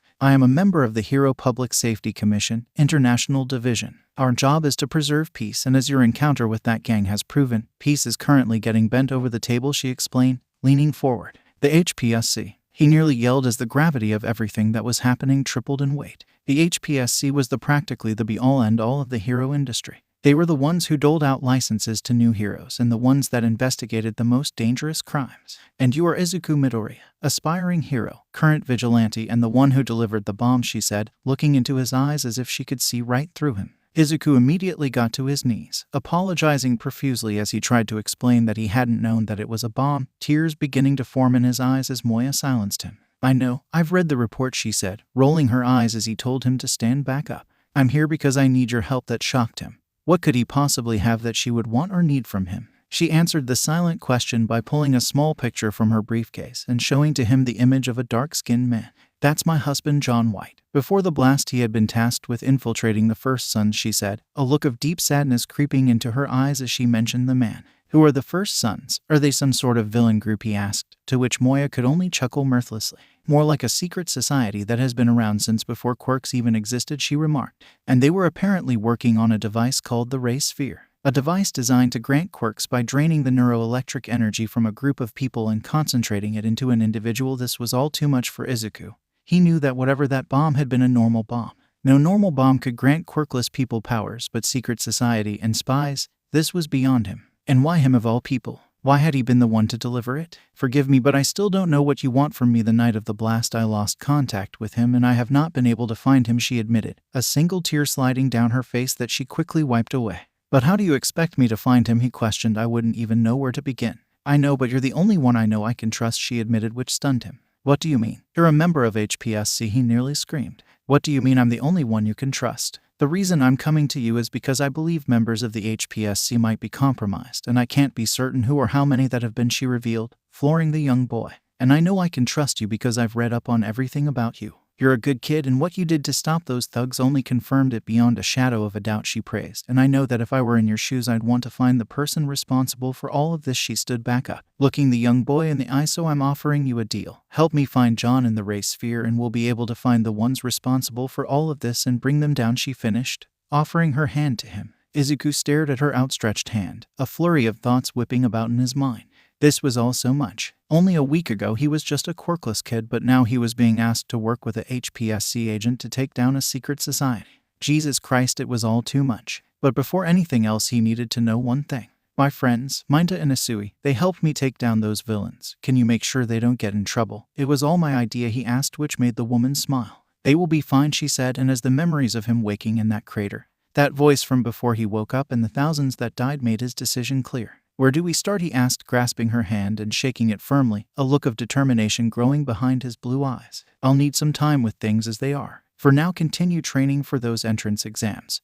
Though with less vigilantism, she advised with a smile. How did you know I'm HPSC, right? He was about to question before her position made it obvious how she knew. Oh, and don't worry about contacting me, she said, breaking the handshake and retrieving the device from the floor, and with it, the matrix disappeared. I'll contact you, putting everything back into her suitcase. The two then left the room, and to his relief his mother was no longer staring into space. But instead of that, she was watching the video of his fight with the villains, and from the line of tears on her face he could tell that she hadn't stopped watching it. Thank you for letting me into your home, and you'll be happy to know that no charges will be filed against your son for his vigilantism, she said as her hand asked for the tablet back to she did. Yes, thank you, she said, picking herself up and drying her eyes with her sleeve that had grown damp from repeated use. The two walked with Moya to the front door and, giving her thanks one last time, shut the door and leaving them in silence once more. Mama, he tried to say before his mother cut him off with a statement that shook him. You aren't going to 𝐴𝐻 pulling you out, she stated, her tone leaving no room for argument. But Izuku made room. Mom, I know you're upset, but he tried to say again before his mother did something she had never done. With hand outstretched and in a wide arc, she delivered a hard slap across his face. With his enhanced physiology, the strike barely budged him, but it still left him stunned. And Ko too looked stunned by what she had done, looking between him and her hand as she began to yell, no, no, no, again and again. No, I'm not going to lose you again, she cried as she stared at him in desperation and grief. Lose me? Mom, I know I nearly died because of the blast, but he tried to speak again, but once more was cut off by his mother as she screamed. You did die. The words left him speechless as his mother ranted and raved, tears falling from her reddened face. Your heart stopped, Izuku. No pulse for 6 minutes. They tried and tried to resuscitate you, but you wouldn't wake up. I begged them to keep trying for just one more minute, but I could see them bringing a body bag. They were going to put my little boy in a bag forever, she screamed as she croaked out the words, each one a labor as if a vice had been wrapped around her throat. Her legs began to give out under her as Izuku quickly grabbed his mother, holding her weight as she cried and cried. But you came back, she sobbed. My reason for living came back to me, she said as she looked into her son's eyes. So no, you're not going anywhere, she urged, balling her fist and weakly hitting her fist on the floor. You're staying here where I know you're safe. It killed him inside to see his mother like this, his body feeling cold as he hugged her to him as she sobbed into his shoulder. But it hurt even more to know that he would have to go against her and make her cry even more. Then you should have made her arrest me, he said as his mother looked at him in anger, but he refused to silence again as he continued. 6,000 people died, Mom. 6,000 people, and they're still pulling more bodies out every day. People that will never get to see their mothers again. Or their sons. People who had their lives stolen, and the thousands more who will never see them again, he asserted, his fervor growing deeper with every word. Those clothes I got yesterday, they were a gift from a man named Haruki Sato. He lost his son in the blast. He will never see his son again, and he asked me to become a hero. What right do I have to just hide away after so many have died? So if you want me to stop, then call the cops and have them arrest me, because it's never gonna happen otherwise. Because even if I don't go to you, I will still save people. You have no power over that. The only power you have is whether or not your son saves people as a hero or a vigilante. Those are your only two options, he finished, breathing heavily as his mother stared at him, her eyes breaking as she began to hiccup in sorrow, burying her face back into his shoulder. You selfish boy, she croaked as the pair hugged each other tight in the hallway. I know. And as the two sat there, a call was being made as the woman called Moya raised her phone to her ear. The bird has been fed. Let's see if he can fly, Izuku breathed in the early morning air, far cleaner now than it had been in a long time. As the last traces of the festering dump that had once infested Takoba was being hauled away, and in its place was nothing but nice, soft sand. The sun was just beginning to crest the horizon now, creating an aurora of color across the misty ocean water that stung his eyes even as he forced them to see. And just as it heralded the beginning of a new day, so too did it herald their entrance exam. Tsuyu and Minato were with him, each to either side and each having a similar expression of satisfied accomplishment. After their fight with the Reapers, the encounter had shown them the cold truth of the kind of villains they could end up one day facing. And that lesson had pushed them even harder and farther than they ever thought they could. each one acting as the other's voice of encouragement, and together they had improved upon their quirks by leaps and bounds. Thankfully, though they'd had no situations to truly use them, it seemed that the Reapers had decided to leave this part of town alone after the scuffle, leaving the people safe and them without any distraction. Izuku gave a contented sigh as he stared into the crystal blue water, the rhythmic lapping of its waves no longer accented by the rustle of plastic bags and the clattering of glass bottles. Not bad, Izuku sighed as the trio admired their handiwork. Good job cleaning out the water, Tsuhi complimented as she nodded her head, just as engrossed in the sight as he was. All right, that's enough staring. Let's get going, Minda said, being the first to break from the sight. Izuku was surprised by this. Even after training for so long, Minda had always been the first to suggest taking a quick break or cutting the training an hour early. He had trained hard certainly, but old habits die hard. Giving his friend a curious look, the shorter boy smacked his fist into his open palm, a fire of determination burning in his eyes. After all the training we've been doing, I'm pumped for the exam, he said, shadowing boxing the air. Besides, it's not like we have all day. Izuku agreed with him, but there was one thing he wanted to know first. Before we go, I kinda wanna ask you something, he said, looking back at their resident frog girl, who was looking decidedly less frog than when they had first met, as she looked at him with crystal eyes that he enjoyed looking at more and more. Why do you want to be a hero, he asked, genuinely curious over her reasons for all of this. What drove her? What goal laid at the end of her road that was so important that she would take the path of a hero? I mean, I already know why he wants to be one, he said with a smile, thinking about how many times Minda had talked to him about all the girls they were going to get once they went pro. Sue looked back to the ocean and was silent for a moment, an unreadable expression in her eyes and making him think that he crossed some sort of line. Freedom, she finally answered, and her silence showed that she wasn't interested in elaborating. That answer surprised Izuku. He had never pictured her to a free and wild kind of person, though again he wondered whose freedom she was talking about and what they would be free from. But as the questions formed in his throat, he kept himself silent. It was not his place to ask for details, and he knew well about keeping some things private. To Freedom then, he said encouragingly as he lifted his fist into the air. To girls, Minda cheered, raising his own fist, and though it took a second, Tsuyu also lifted her fist into the air too, a small smile on her face. And to making it all worth it, he finished. And with one final glace back to the ocean, they left Takoba and marched to their destinies. Location, 𝐸𝐴. It was the first word that sprung into his mind, but it did not even come close to doing it justice as Izuku stared at the large gold-plated letters of UA Academy. All around them they could see and hear the crowd of kids like them, either hero hopefuls preparing for the exam or those that already wore the uniform watching as the newbies poured in with knowing looks of glee and pity for what they were in for. It's bigger than I thought it would be, Minda gasped, as the two boys stood side by side as their eyes desperately tried to take in everything that there was. What did you expect? It's the most prestigious school in the country. All Might, Endeavor, Best Genius, they've all come from here, Tsuyu admonished, looking out at the school, her eyes growing hard with focus as she looked over the academy. Tsuyu was right. It was the most prestigious, and that also meant it was the most competitive, that fact weighing heavily on his shoulders. Even with all their training, there had to be hundreds of people here to be able to beat them all. Out of my way, Deku. You too, Shorty, a voice growled as the trio turned around to see the familiar dusty blonde hair of Katsuki Bakugo, hunched over and sneering at the two of them like a junkyard dog as he stalked closer. If you get in my way, I'll kill you both, he threatened, lips tightened into a sneer as he walked by, keeping his eyes straight and not even bothering to look at them. Izuku, who not long ago would have flinched at the threat, maybe even stutter out an apology and retreat back into his shell. But after everything he had been through, the blast, the Reapers, his argument with his mother, and the knowledge of his own temporary death, he didn't. He just watched him go, without saying a word. So that's your bully, Tsuyu asked Izuku, pointing an accusatory finger at Katsuki's back, her brow furrowing as she stared at it. Yeah, he sighed, memories of the past resurfacing. If he managed to get in, he had no doubt 𝐾𝐿 would as well. He might have been an over-aggressive asshole, but he was anything but incompetent. I didn't think he'd be so in your face about it, she said, eyes growing narrow as memories of her own entered her mind. He's never been one for subtlety, he admitted, exhaling through his nose and shaking his head in resigned acceptance as a subversive thought entered his mind.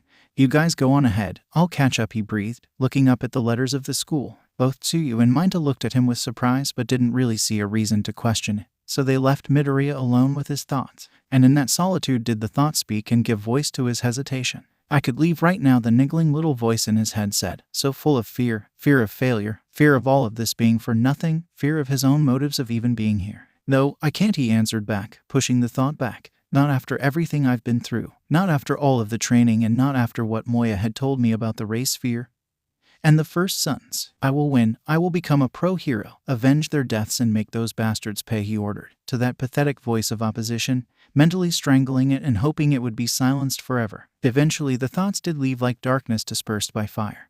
But it was still there just beyond the fire's light, leaving him alone for now with only his goal. He was here and he was going to succeed. And as he took his first steps to do just that, he tripped on his own feet, the ground rising to meet him as only one thought passed through his mind.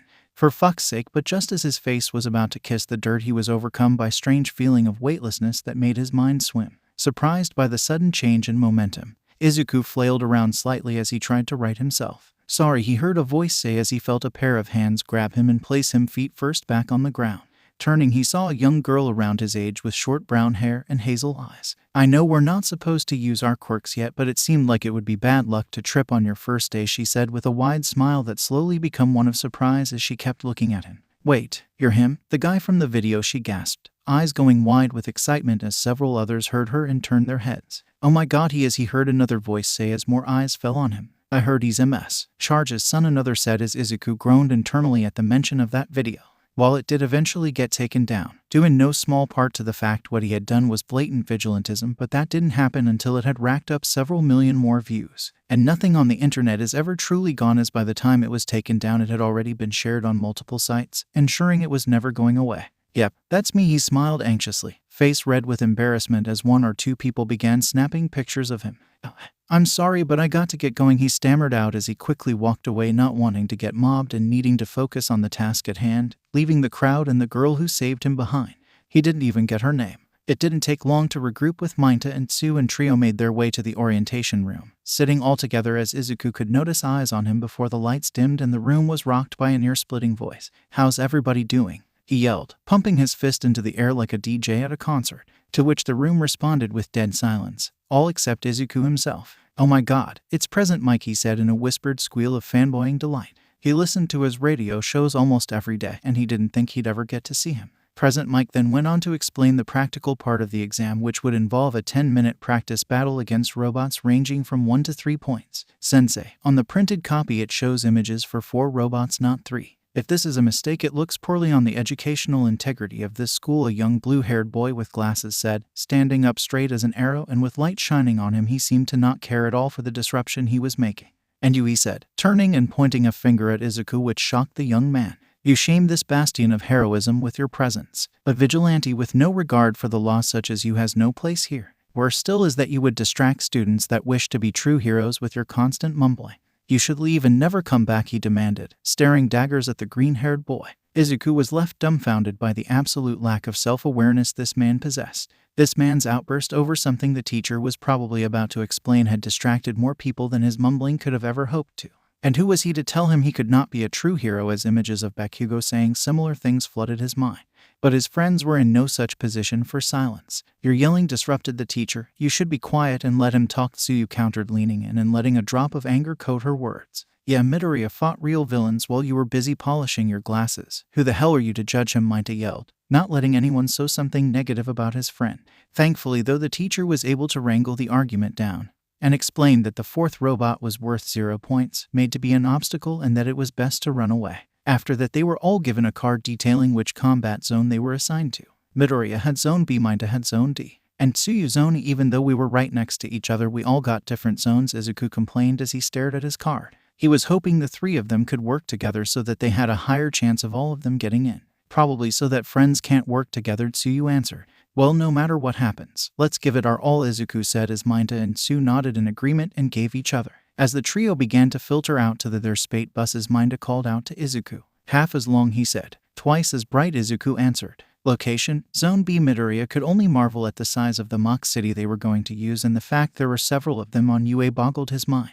The walls alone that surrounded it must have been at least 100 feet tall. There were around 20 other people here, and as they stretched and prepared, they all gave him wary looks that unsettled him. Then, though he saw the girl from before that had saved him from tripping over himself and remembered he hadn't thanked her. But not before he could even take his first step to approach her did he feel a hand land on his shoulder. As he turned around, he was unfortunately greeted by the face of the guy from orientation, and from the look in his eyes he seemed like he was on the warpath. She seems to be preparing. I think you should leave her to it, he said, hand still clasped around his shoulder. As before with Bakugo, now with this new guy, where once he would have shied away, now he could only feel indignant rage as he smacked away the taller boy's hand.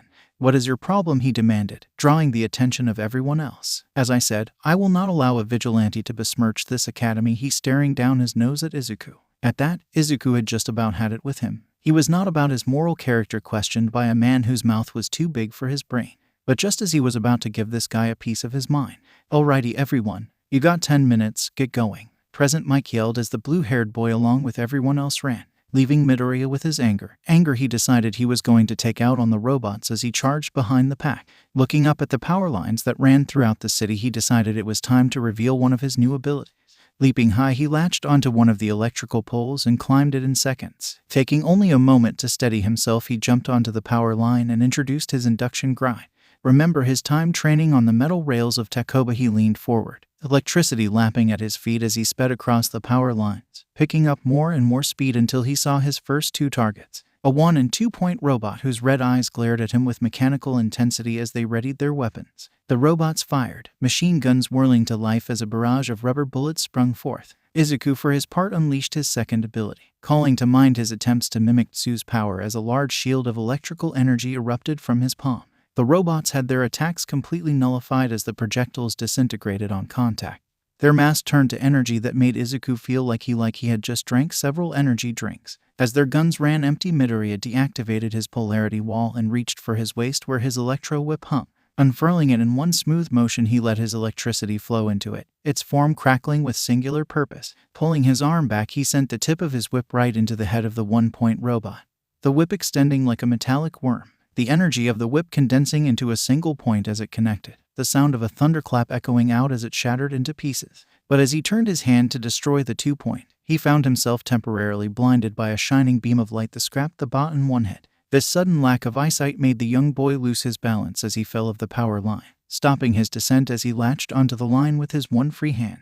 "Thank you, Monami. We make a great team. Au revoir," he heard a flamboyant voice say as he just caught the image of blonde hair before whoever it was turned a corner, leaving him alone in the street. 𝐻𝐸 cursed under his breath as he hoisted himself back onto the power line. Not wasting any more time, he used his radar pulse and continued on, keeping up the pressure, using his radar pulse to find and take out any robots others might have missed until he came to a large intersection with several other participants facing a group of robots. 𝐻𝐸 took what shots he could, aiming for the heads and anything that looked volatile on the robots' bodies as one of the 2-point robots vibrated furiously before exploding.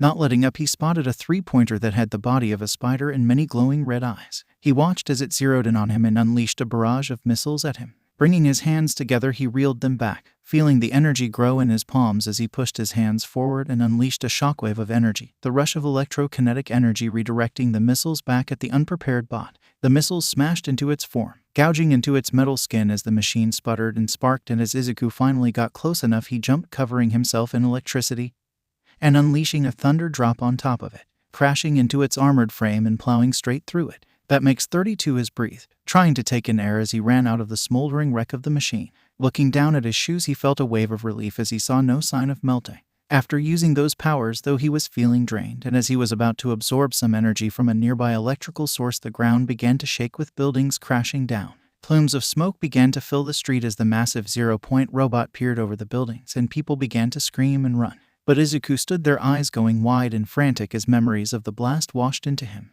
The heat, the scream, and the smoke. He was so caught up in the memories he almost didn't hear the pained scream of a girl. Though frightened, he saw her, the girl from before that had helped him. Her legs were trapped underneath a piece of debris, and the treads of the massive bot were rolling closer by the second. His fear fought with his instincts in that moment, telling him to run away, that there's no way the school would let a person die. But as he saw the fear in her eyes, the pain in her grimace as the white of the concrete bared down on her, he made up his mind and swallowed his fear. 𝐻𝐸 felt all the electrical energy coursing through the bot, but he knew he couldn't absorb it all in time to stop it from crushing her, which left him with only one option as clouds began to form in the once blue sky. He had only ever used it once before, and that time it left him completely drained, but he couldn't see any other way. As more frightened people rushed by him, he raised his hands up and gathered all the electrical energy in his body, and as he did, he felt all the electricity around him, in the robot, in the people, in the air, and in the sky as the lights of the false city flickered and flared in the surge of power that was about to be unleashed. He felt his energy connect with it, add to it, and direct it, and like pulling open the floodgates, the clouds roared with thunder and opened like the mouth of a dragon in a downpour of rapid and continuous blue lightning strikes as he brought his hands down like a hammer, bathing the newly darkened streets with their light. The lighting speared right into the top of the robot's head as it sputtered and sparked, arcs of electricity slithering across its body as explosions rocked its inside. The molten lance piecing it from top to bottom before erupting in a massive explosion that rocked the building, its metallic skin glowing at the seams before it was blasted apart. But Izuku couldn't relish in his success.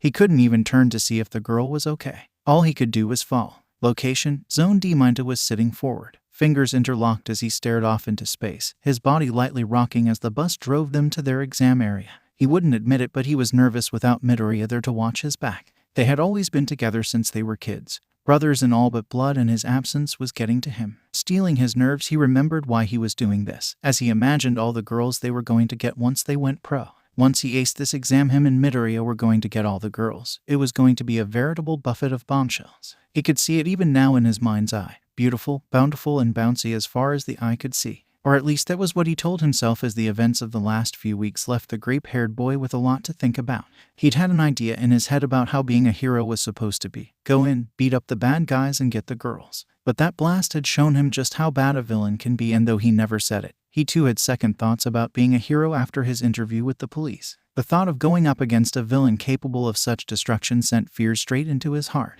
And when the Reapers had shot Midoriya, watching his best friend fall back on the pavement nailed it home for him. One false step, one wrong move, and that's that. No money, no parties, no fangirls, nothing but a 6-foot hole to lay in forever. And that was what made him respect Izuku so much, always thinking of others before himself, no matter how much danger he put himself in. And that was why he ultimately decided to keep trying to become a hero. Izuku was more of a hero than he could ever be, but he would try, and hopefully he could become the hero Midoriya thought he could be. But as he was deep in thought, he was pulled from them when he could hear the snickering, as he looked into the eyes of a boy and girl, giving him jeering and mocking looks as they looked over what they must have thought was a weak little man, not even worth being considered a threat to their chances of getting in. He would make them regret that assessment as they all gave him the same look. "Hey, you're that vigilante's sidekick, aren't you?" came the voice of the tall, muscular boy with hair that reminded him of a bullet. "Not even a good sidekick, it seems. Couldn't even stop your buddy from getting blasted," he mocked as 𝗫𝗏 balled his fist, giving the smug prick a glare which only seemed to egg him on.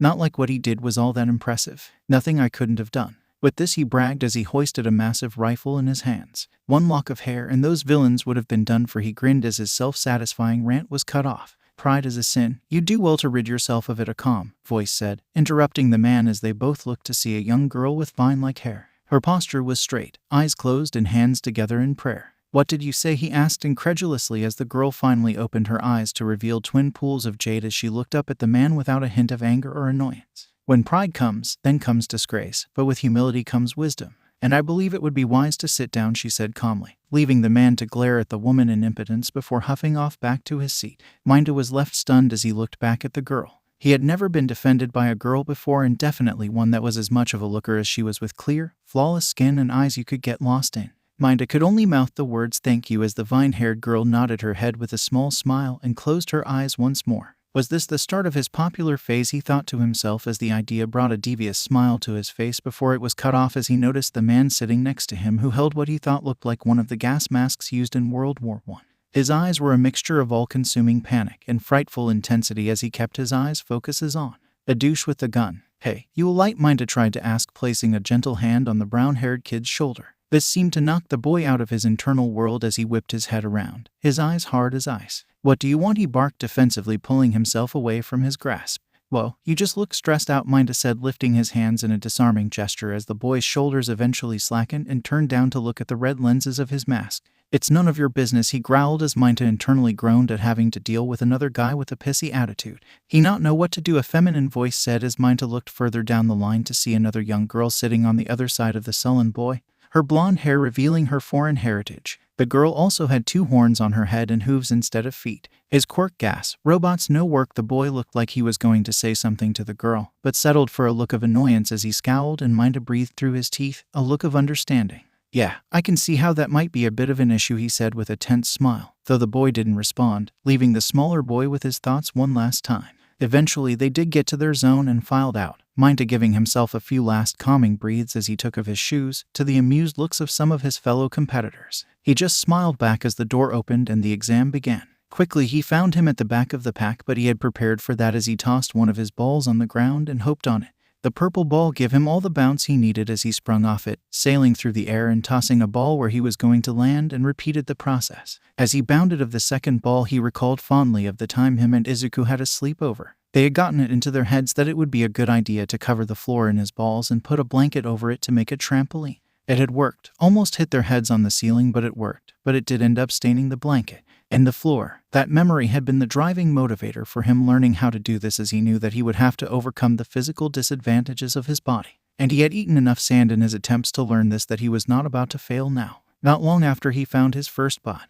Acting quickly, he tossed a ball in the path of its wheel, stopping it instantly with the sudden change in speed and making it fall forward and smash its head on the concrete, letting himself have a moment of joy at his first victory. He continued on, hopping from ball to ball and immobilizing any bots he came across. He even managed to save a girl almost as short as him with brown hair that obscured her eyes as he flashed a confident smile to her as he bounced away. Oh yeah, popular phases ago, but as he continued on, he heard a scream and the sound of a gun from close by. Quickly, he jumped over and was greeted to a street that was filled with a thick purple mist. Not trusting the gas, Minda jumped from his ball to the ledge of a nearby building and tried his best to look inside. Through the mist, he could see the form of a massive three-point robot. A robot that was sporting a massive gaping hole in its head, but along with it there were several other, more human shapes. What had happened? Had that robot done this? Or was this someone's quirk? These thoughts puzzled him as he heard two familiar voices, though they were familiar for two entirely different reasons. One was the pro hero Midnight, whose voice he could easily recognize from all her interviews, while the other was the much more recent voice of the gas-masked kid from the bus. From here he could tell they were having some sort of argument that lasted for a few seconds more before the young boy took off running, and as he jumped out of the cloud of mist he saw him carrying the rifle of the dude from before. Midnight didn't seem to take off after him, so he figured that whatever happened, it wasn't too big a deal. Though as he looked closer he could see the shape of the vine-shaped hair, lying motionless amongst the smoke. He didn't need to see if the girl was okay. He still had time to go find more bots, and he was sure that the teachers wouldn't let someone get seriously hurt. But what would 𝐬𝐸 do, he thought, and he already knew the answer as he took in a deep breath and launched himself into the purple mist. Had it been any other time, he might have ogled and drooled over Midnight's flirtatious outfit that hugged her sensuous curves and left little to the imagination. But instead he only paid it a passing glance as he hoisted the unconscious girl over his shoulder and bounced back out onto the roof of another building. Placing her down lightly, he looked to see if there was anything obviously wrong with her, but he couldn't see if anything was happening inside. Placing his ear close to her mouth, he breathed a relieved sigh as he heard her breathing.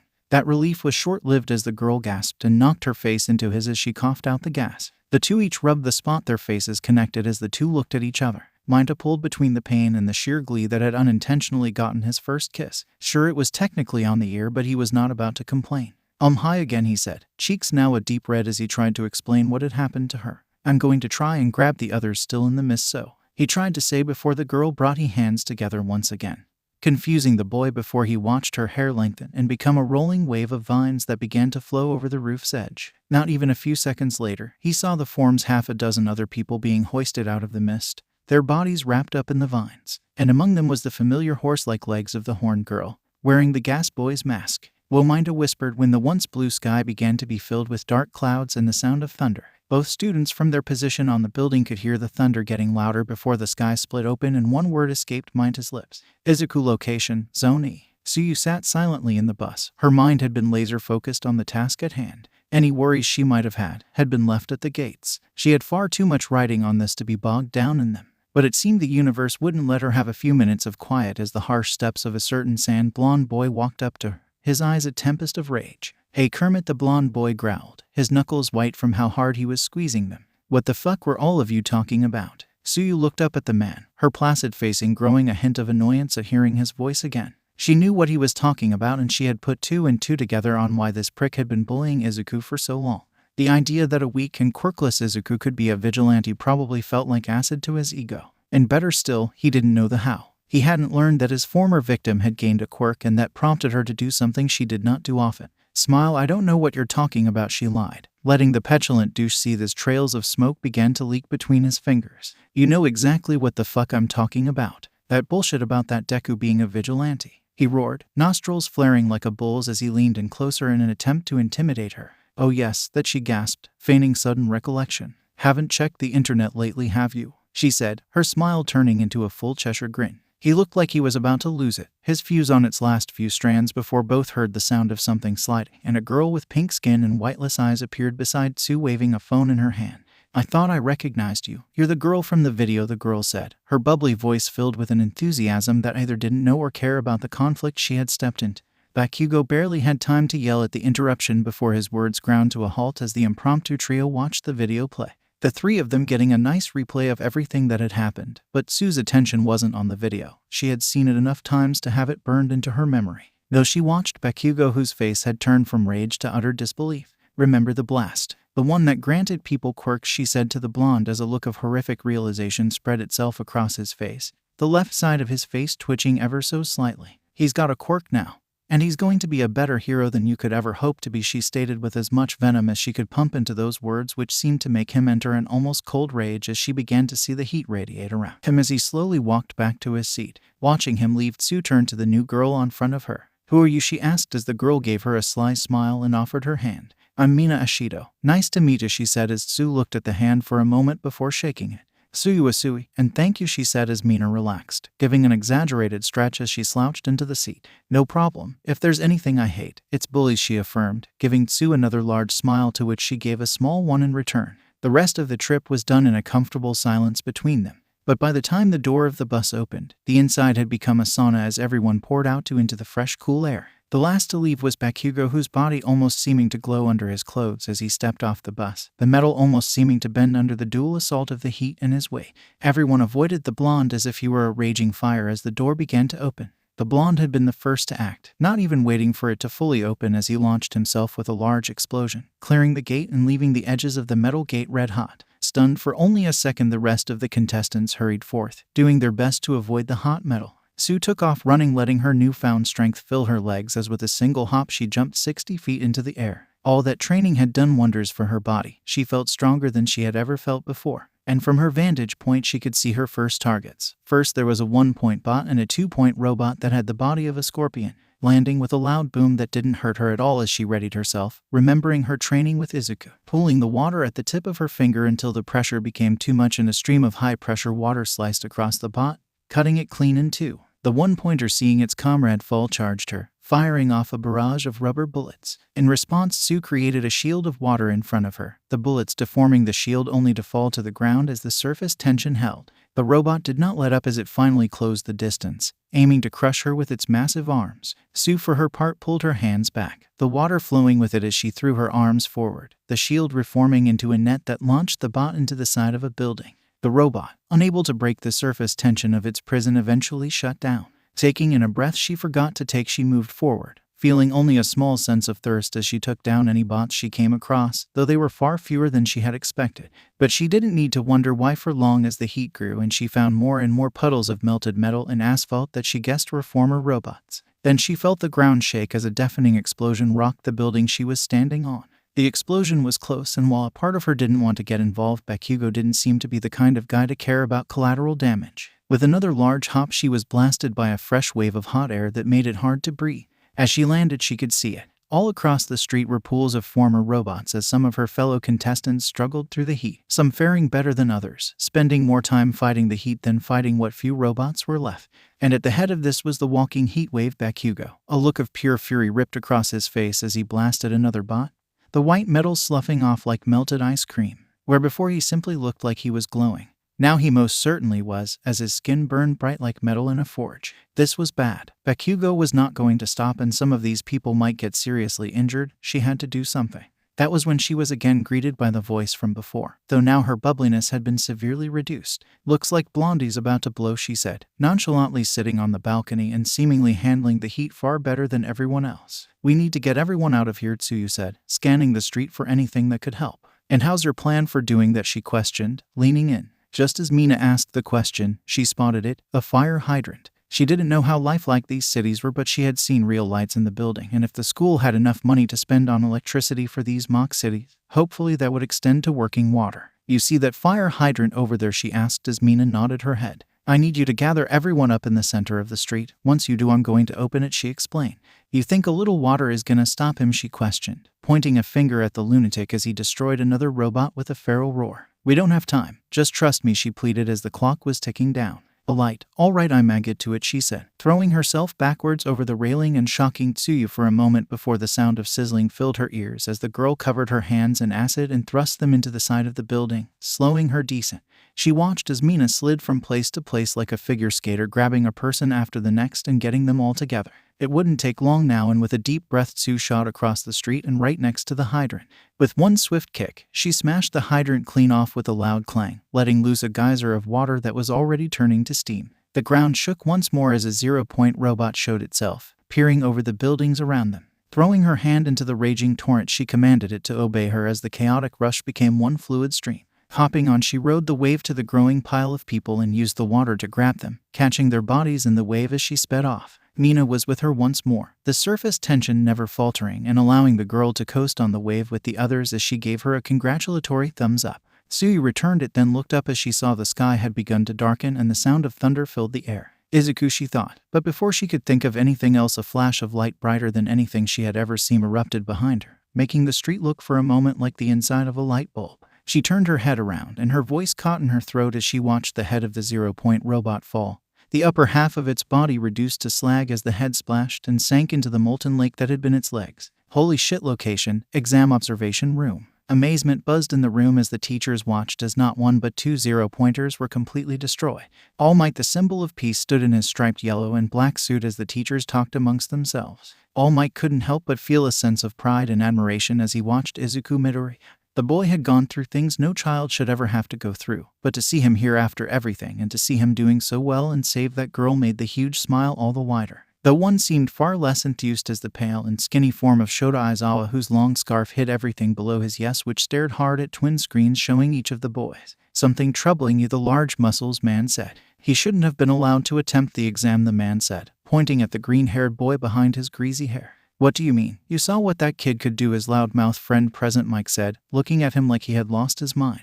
You've seen the video, the tired man answered back. We have all seen the video, Aizawa, but we must take it all into perspective. After the blast, some heroes either retired or started avoiding certain areas, came the posh voice of Principal Nezu. It was only a matter of time before people started taking their security into their own hands. Besides, as far as I know, he was never charged and was let off with a warning, present Mike pointed out. On the surface, Aizawa would agree with Nezu. The weeks after the blast having been a nightmare, with hundreds of small-time gangs making power moves all across Japan, using the chaos as cover and making nighttime heroes like himself work twice as hard. But he still could not accept it. While what the boy had done might not have been wrong morally, it had still been illegal. What will we say our school stands for if we allow a known vigilante? And he argued. Our school will stand for the reasons it has always stood for. The same reason we are still running this school and training children to one day become heroes after the most deadly terrorist attack in Japanese history. Hope. This school is a beacon of heroism. While its doors remain open, the public has hope that things will get better, and with the rise of more villains in the wake of that atrocity, we are going to need people like him, the principal said. His rousing speech he received nods of approval from his fellow faculty members. Aizawa narrowed his eyes as again he could see no obvious objection he could make without sounding unreasonable.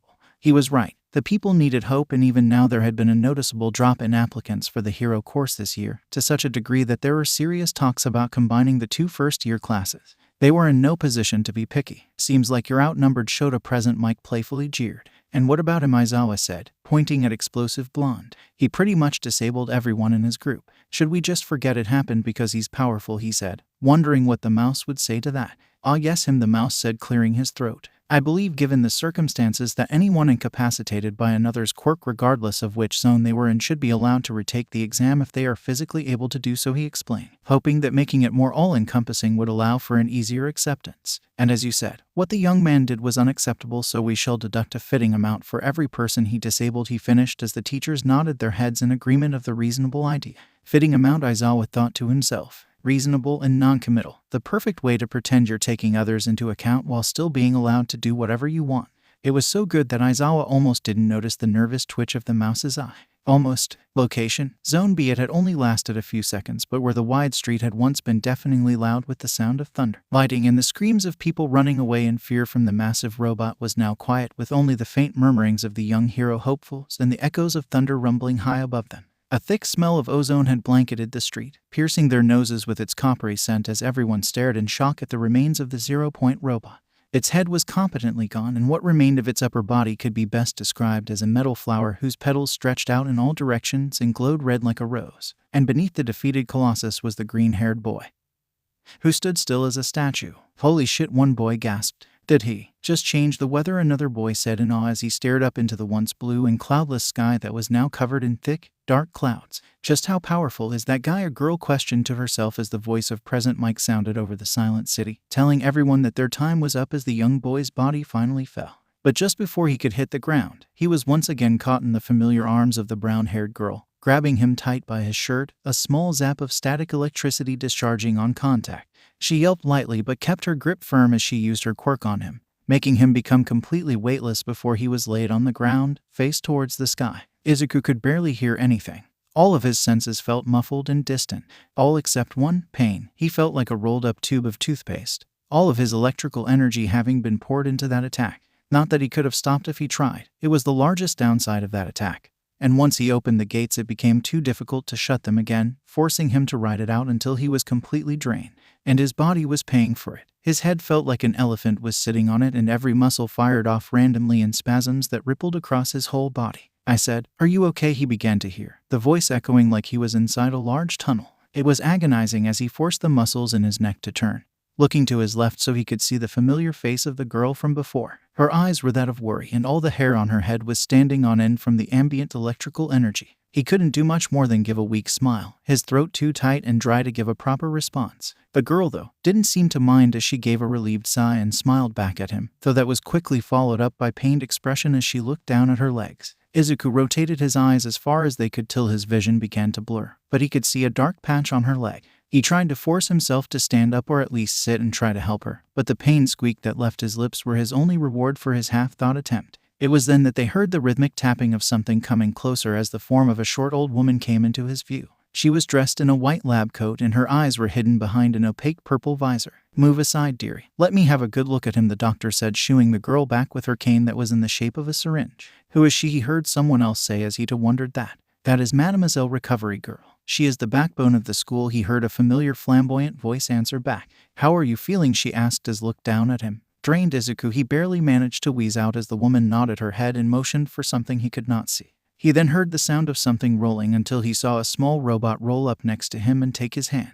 Almost immediately after making contact, Izuku's body began absorbing the electricity in the robot, drinking in every last volt. And though it was like giving a man dying of thirst a single shot of water, it was a welcome relief, the color returning to the edges of his vision as the vice around his head began to slacken ever so slightly. "Feeling better?" she asked as the robot collapsed, completely drained. "Yes," he said, easier this time as he sluggishly managed to pull himself into a sitting position, breathing deep and heavy through his teeth as shaky limbs did their best to keep him upright. "Good. Time for you then," the old lady said, turning to the girl before she puckered her lips, stretching them to a cartoonish degree as she planted them on their girl's forehead. After that, the girl's body was covered in green aura as the pained expression gave way to one of relief, her legs glowing even brighter. He was about to try and ask if she was all right before the girl slumped on the ground. "Oh, she'll be fine. My quirk allows the body to heal much faster, but the person is left rather tired afterward," she explained, noting his worried expression as two more robots carrying a stretcher came rolling up. "Now then, if you are good to stand, I'll be going.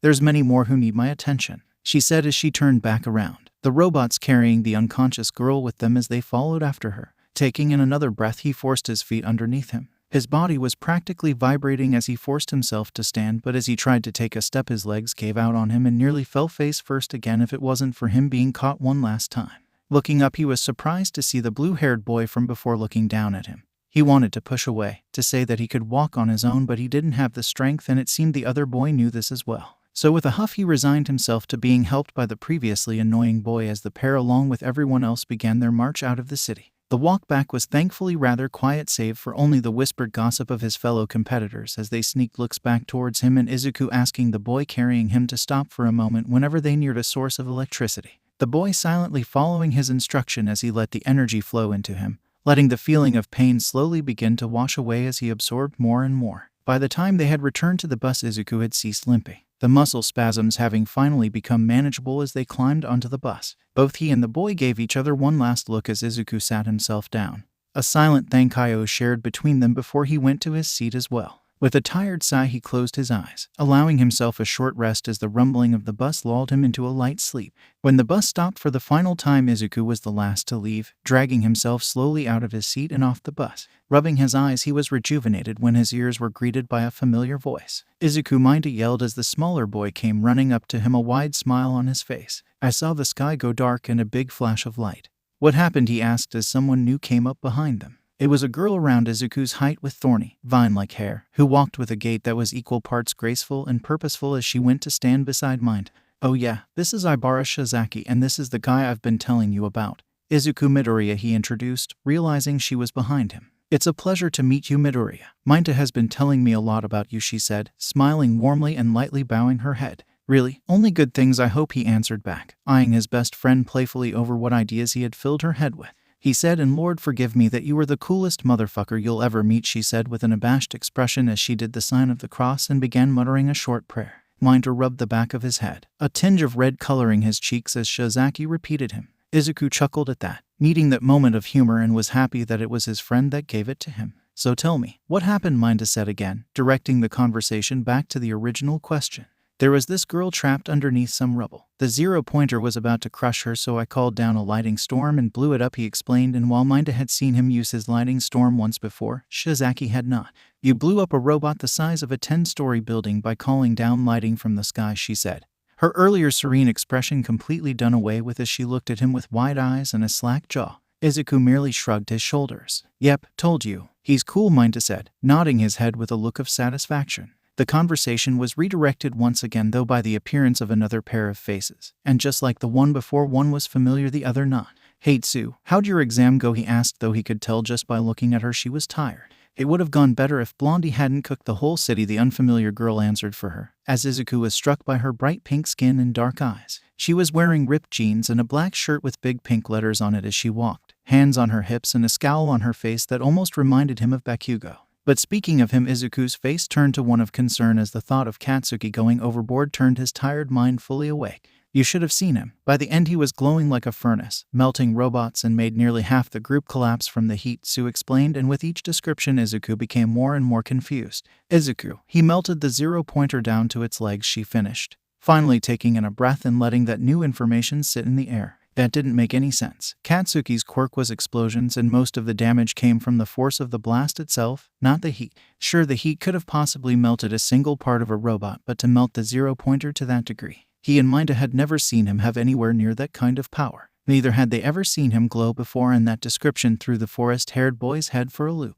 What do you mean by glowing? He said, trying to piece together as much information as he could. It means what it means. He was running hot, hotter than a car engine in July, and steam rolling off of him like he just came out of a sauna, the girl said, talking with her hands as much as her mouth. Steam? 𝐬𝐸 questioned as he and Mind looked to each other as the same horrible conclusion entered their minds. Douchebag almost made it impossible for me to get any points. Spent most of the exam helping her get everyone away from him, the pink-skinned girl said, pointing to Tsu as her yellow eyes narrowed. Do you think he got a new power? Mind said to 𝐬𝐸, being the first to speak of what they both feared. God, I hope not, he thought to himself. Bakugo was bad enough as he was. To think that he could have a second and even more powerful quirk made him breath through his teeth. Please excuse me, but who are you? 𝐲𝐸 asked, knowing neither of them and only recognizing the long-haired girl because of the outburst during the orientation. I am 𝐼𝐻. Tsu gave a small look of embarrassment in forgetting to introduce herself and quickly reintroduced herself and Mina to everyone. But the mention of 𝐬𝐸's name seemed to flip a switch in the pink girl's mind as a sly smile drew across her as she sauntered up to him and extended her hand.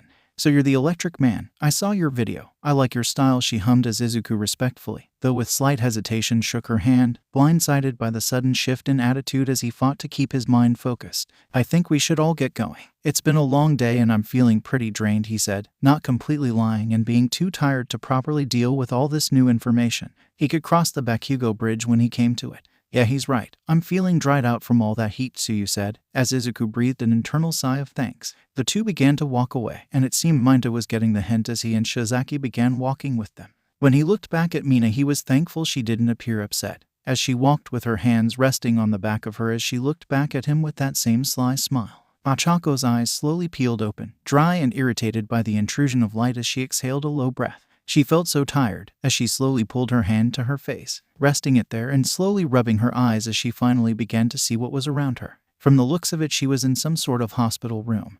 The off-green curtains surrounding her bed and the unmistakable scent of disinfectant in the air. Rummaging through her mind, she tried to remember what exactly had happened that brought her here. She had been trapped underneath something. A loud rumbling, and then there was this bright flash of light. She racked her brain more and more, pushing past the fog as she remembered what the light was. Lightning. It had been lighting, and the vigilante boy had saved her. She wondered what the look on her face was when he called down that stream of lightning. She remembered catching him from falling for the second time, and him giving her that small smile even when he was in so much pain, and wondered if she would ever see him again. That train of thought leading her to why she was in a medical room as she looked down at her body. Lifting up the blanket slightly, she could see she was still in her regular clothes, and the pain from before was gone. Tentatively and expecting the pain to resurface, she slowly shifted her legs, and while tiring, it was not painful. That nurse's quirk really did do wonders, even if the memory of her wrinkled lips on her forehead made her shiver. Before she could think further on her situation, the sudden sound of a door opening pulled her back, silencing herself. Her ears focused on the distinct sound of clacking heels against the tiled floor. She watched the shadow of a woman with long hair pass over her curtain and move to what she could only think was another bed to her left.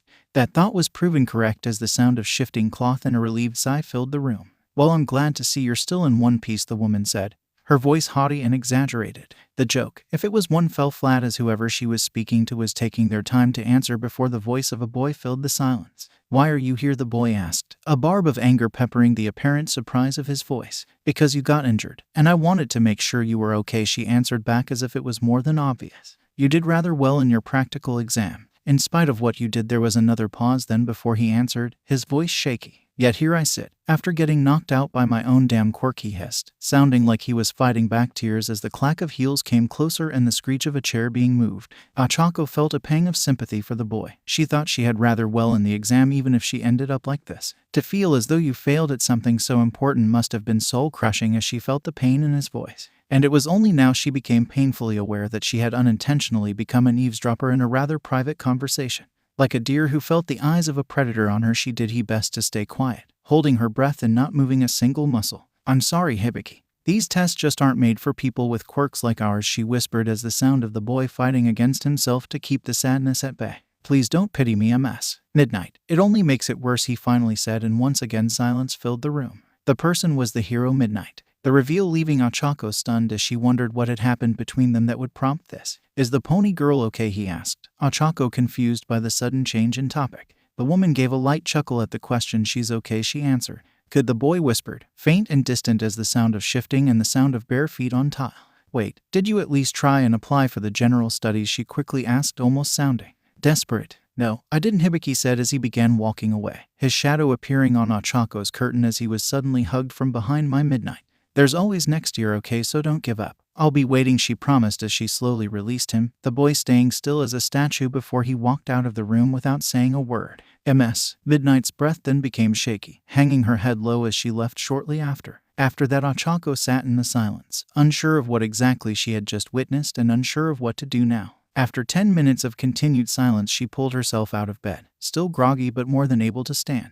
Pulling back the curtain, she could see the orange rays of evening shining through the window. "Oh crap," she thought to herself. Parents must be worried sick about where she was. Opening the door out of the room, she was greeted by an empty hallway and began her march out of the school. It had been 1 week since the exams, and he had high hopes of having passed it. He knew from self-scoring that he had done well in the written portion of the exam, and he had destroyed a good number of robots. But then there was 𝗀𝗃 and Sue. From what they had told him, 𝗀𝗃 had managed to immobilize his bots, though he had spent the last few minutes helping Shiozaki with those that had been taken out by a gas quirk. He didn't know the specifics, but he wondered what had possessed that person to think that was a good idea. Sue, meanwhile, was the most worrisome. From what she and Mina had said, they did not have a lot of time to get any points and had spent most of the 10 minutes getting people away from Katsuki. The thought that Sue might not get in because that explosive prick couldn't control himself made him ball his fist anger. They had decided that they would all open their letters at the same time, so that they could celebrate together, or console anyone who didn't make it in. But now the time had come. As his mother had come into the living room, a look of internal conflict on her face as she revealed the envelope with a shaky hand.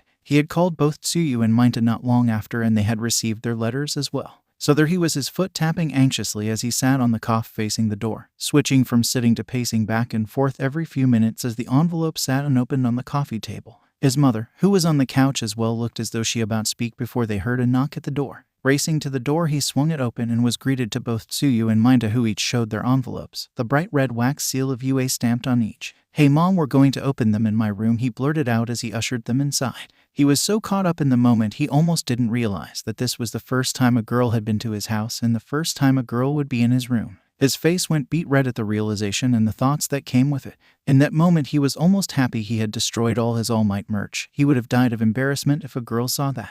But those thoughts were short-lived as they were interrupted by the attention-seeking cough of his mother. "It's good to see you again, Asui," she said as she walked up to the trio of children. "It's good to see you again to Ms. Midoriya. And you call me Tsu if you'd like," she said, a hint of nervousness dotting her words as the idea of being in Midoriya's house and being introduced to his mother made her normally cold body begin to heat up. "Okay Tsu, welcome to our home," she said, smiling. "But I'd like to talk to Minda," she said, looking to Izuku, who was looking as confused as everyone else. "It'll only be for a second," she assured, waving her with a smile that turned sly. "Besides, I'm sure you and your girlfriend can think of something to do in the meantime," she implied as the two's faces each went scarlet.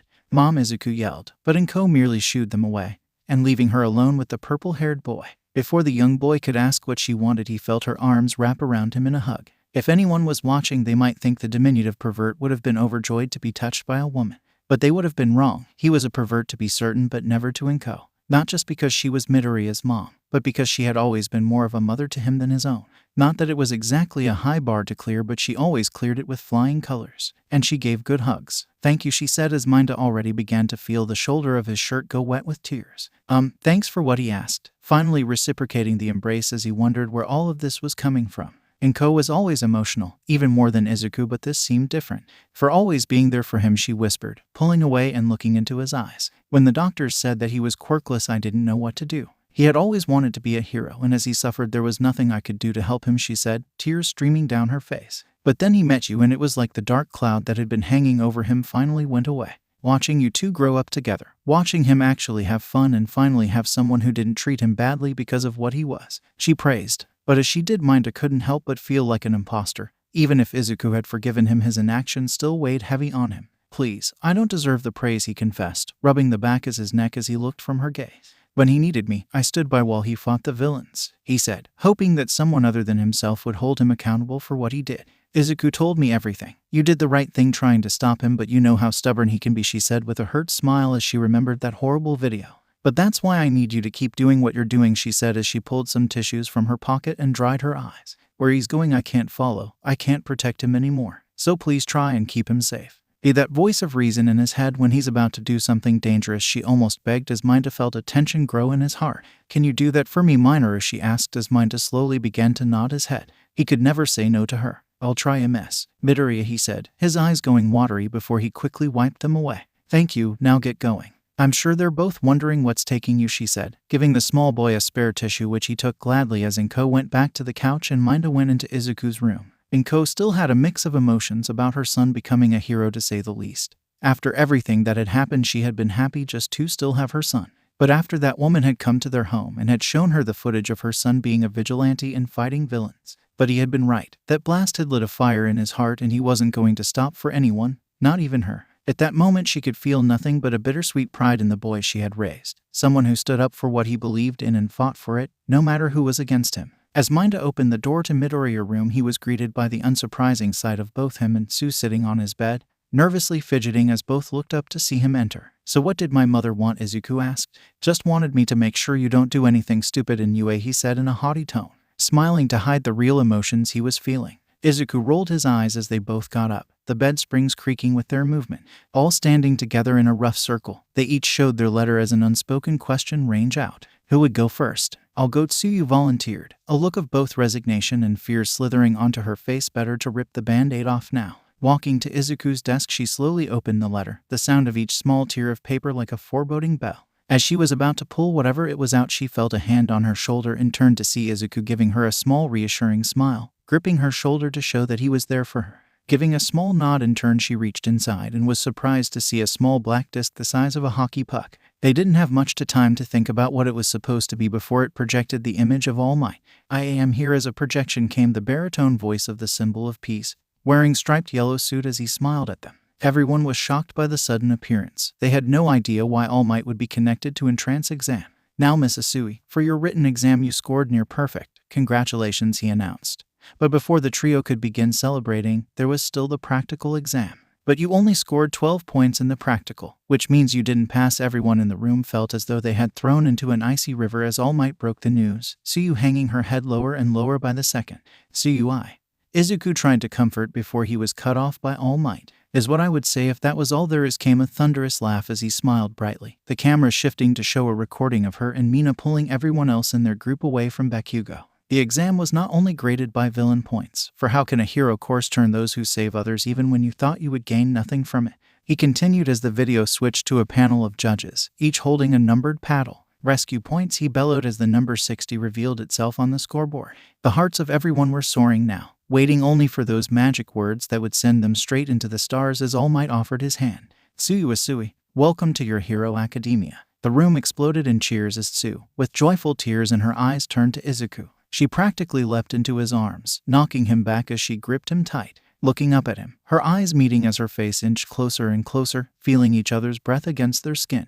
That was until they noticed the only other person in the room, a person who with a small line of blood coming from his nose was staring at them as if he couldn't believe what he was seeing. Each of their faces again went back to that familiar shade of red as they pulled away, doing their best to act cool from what each of them were about to do.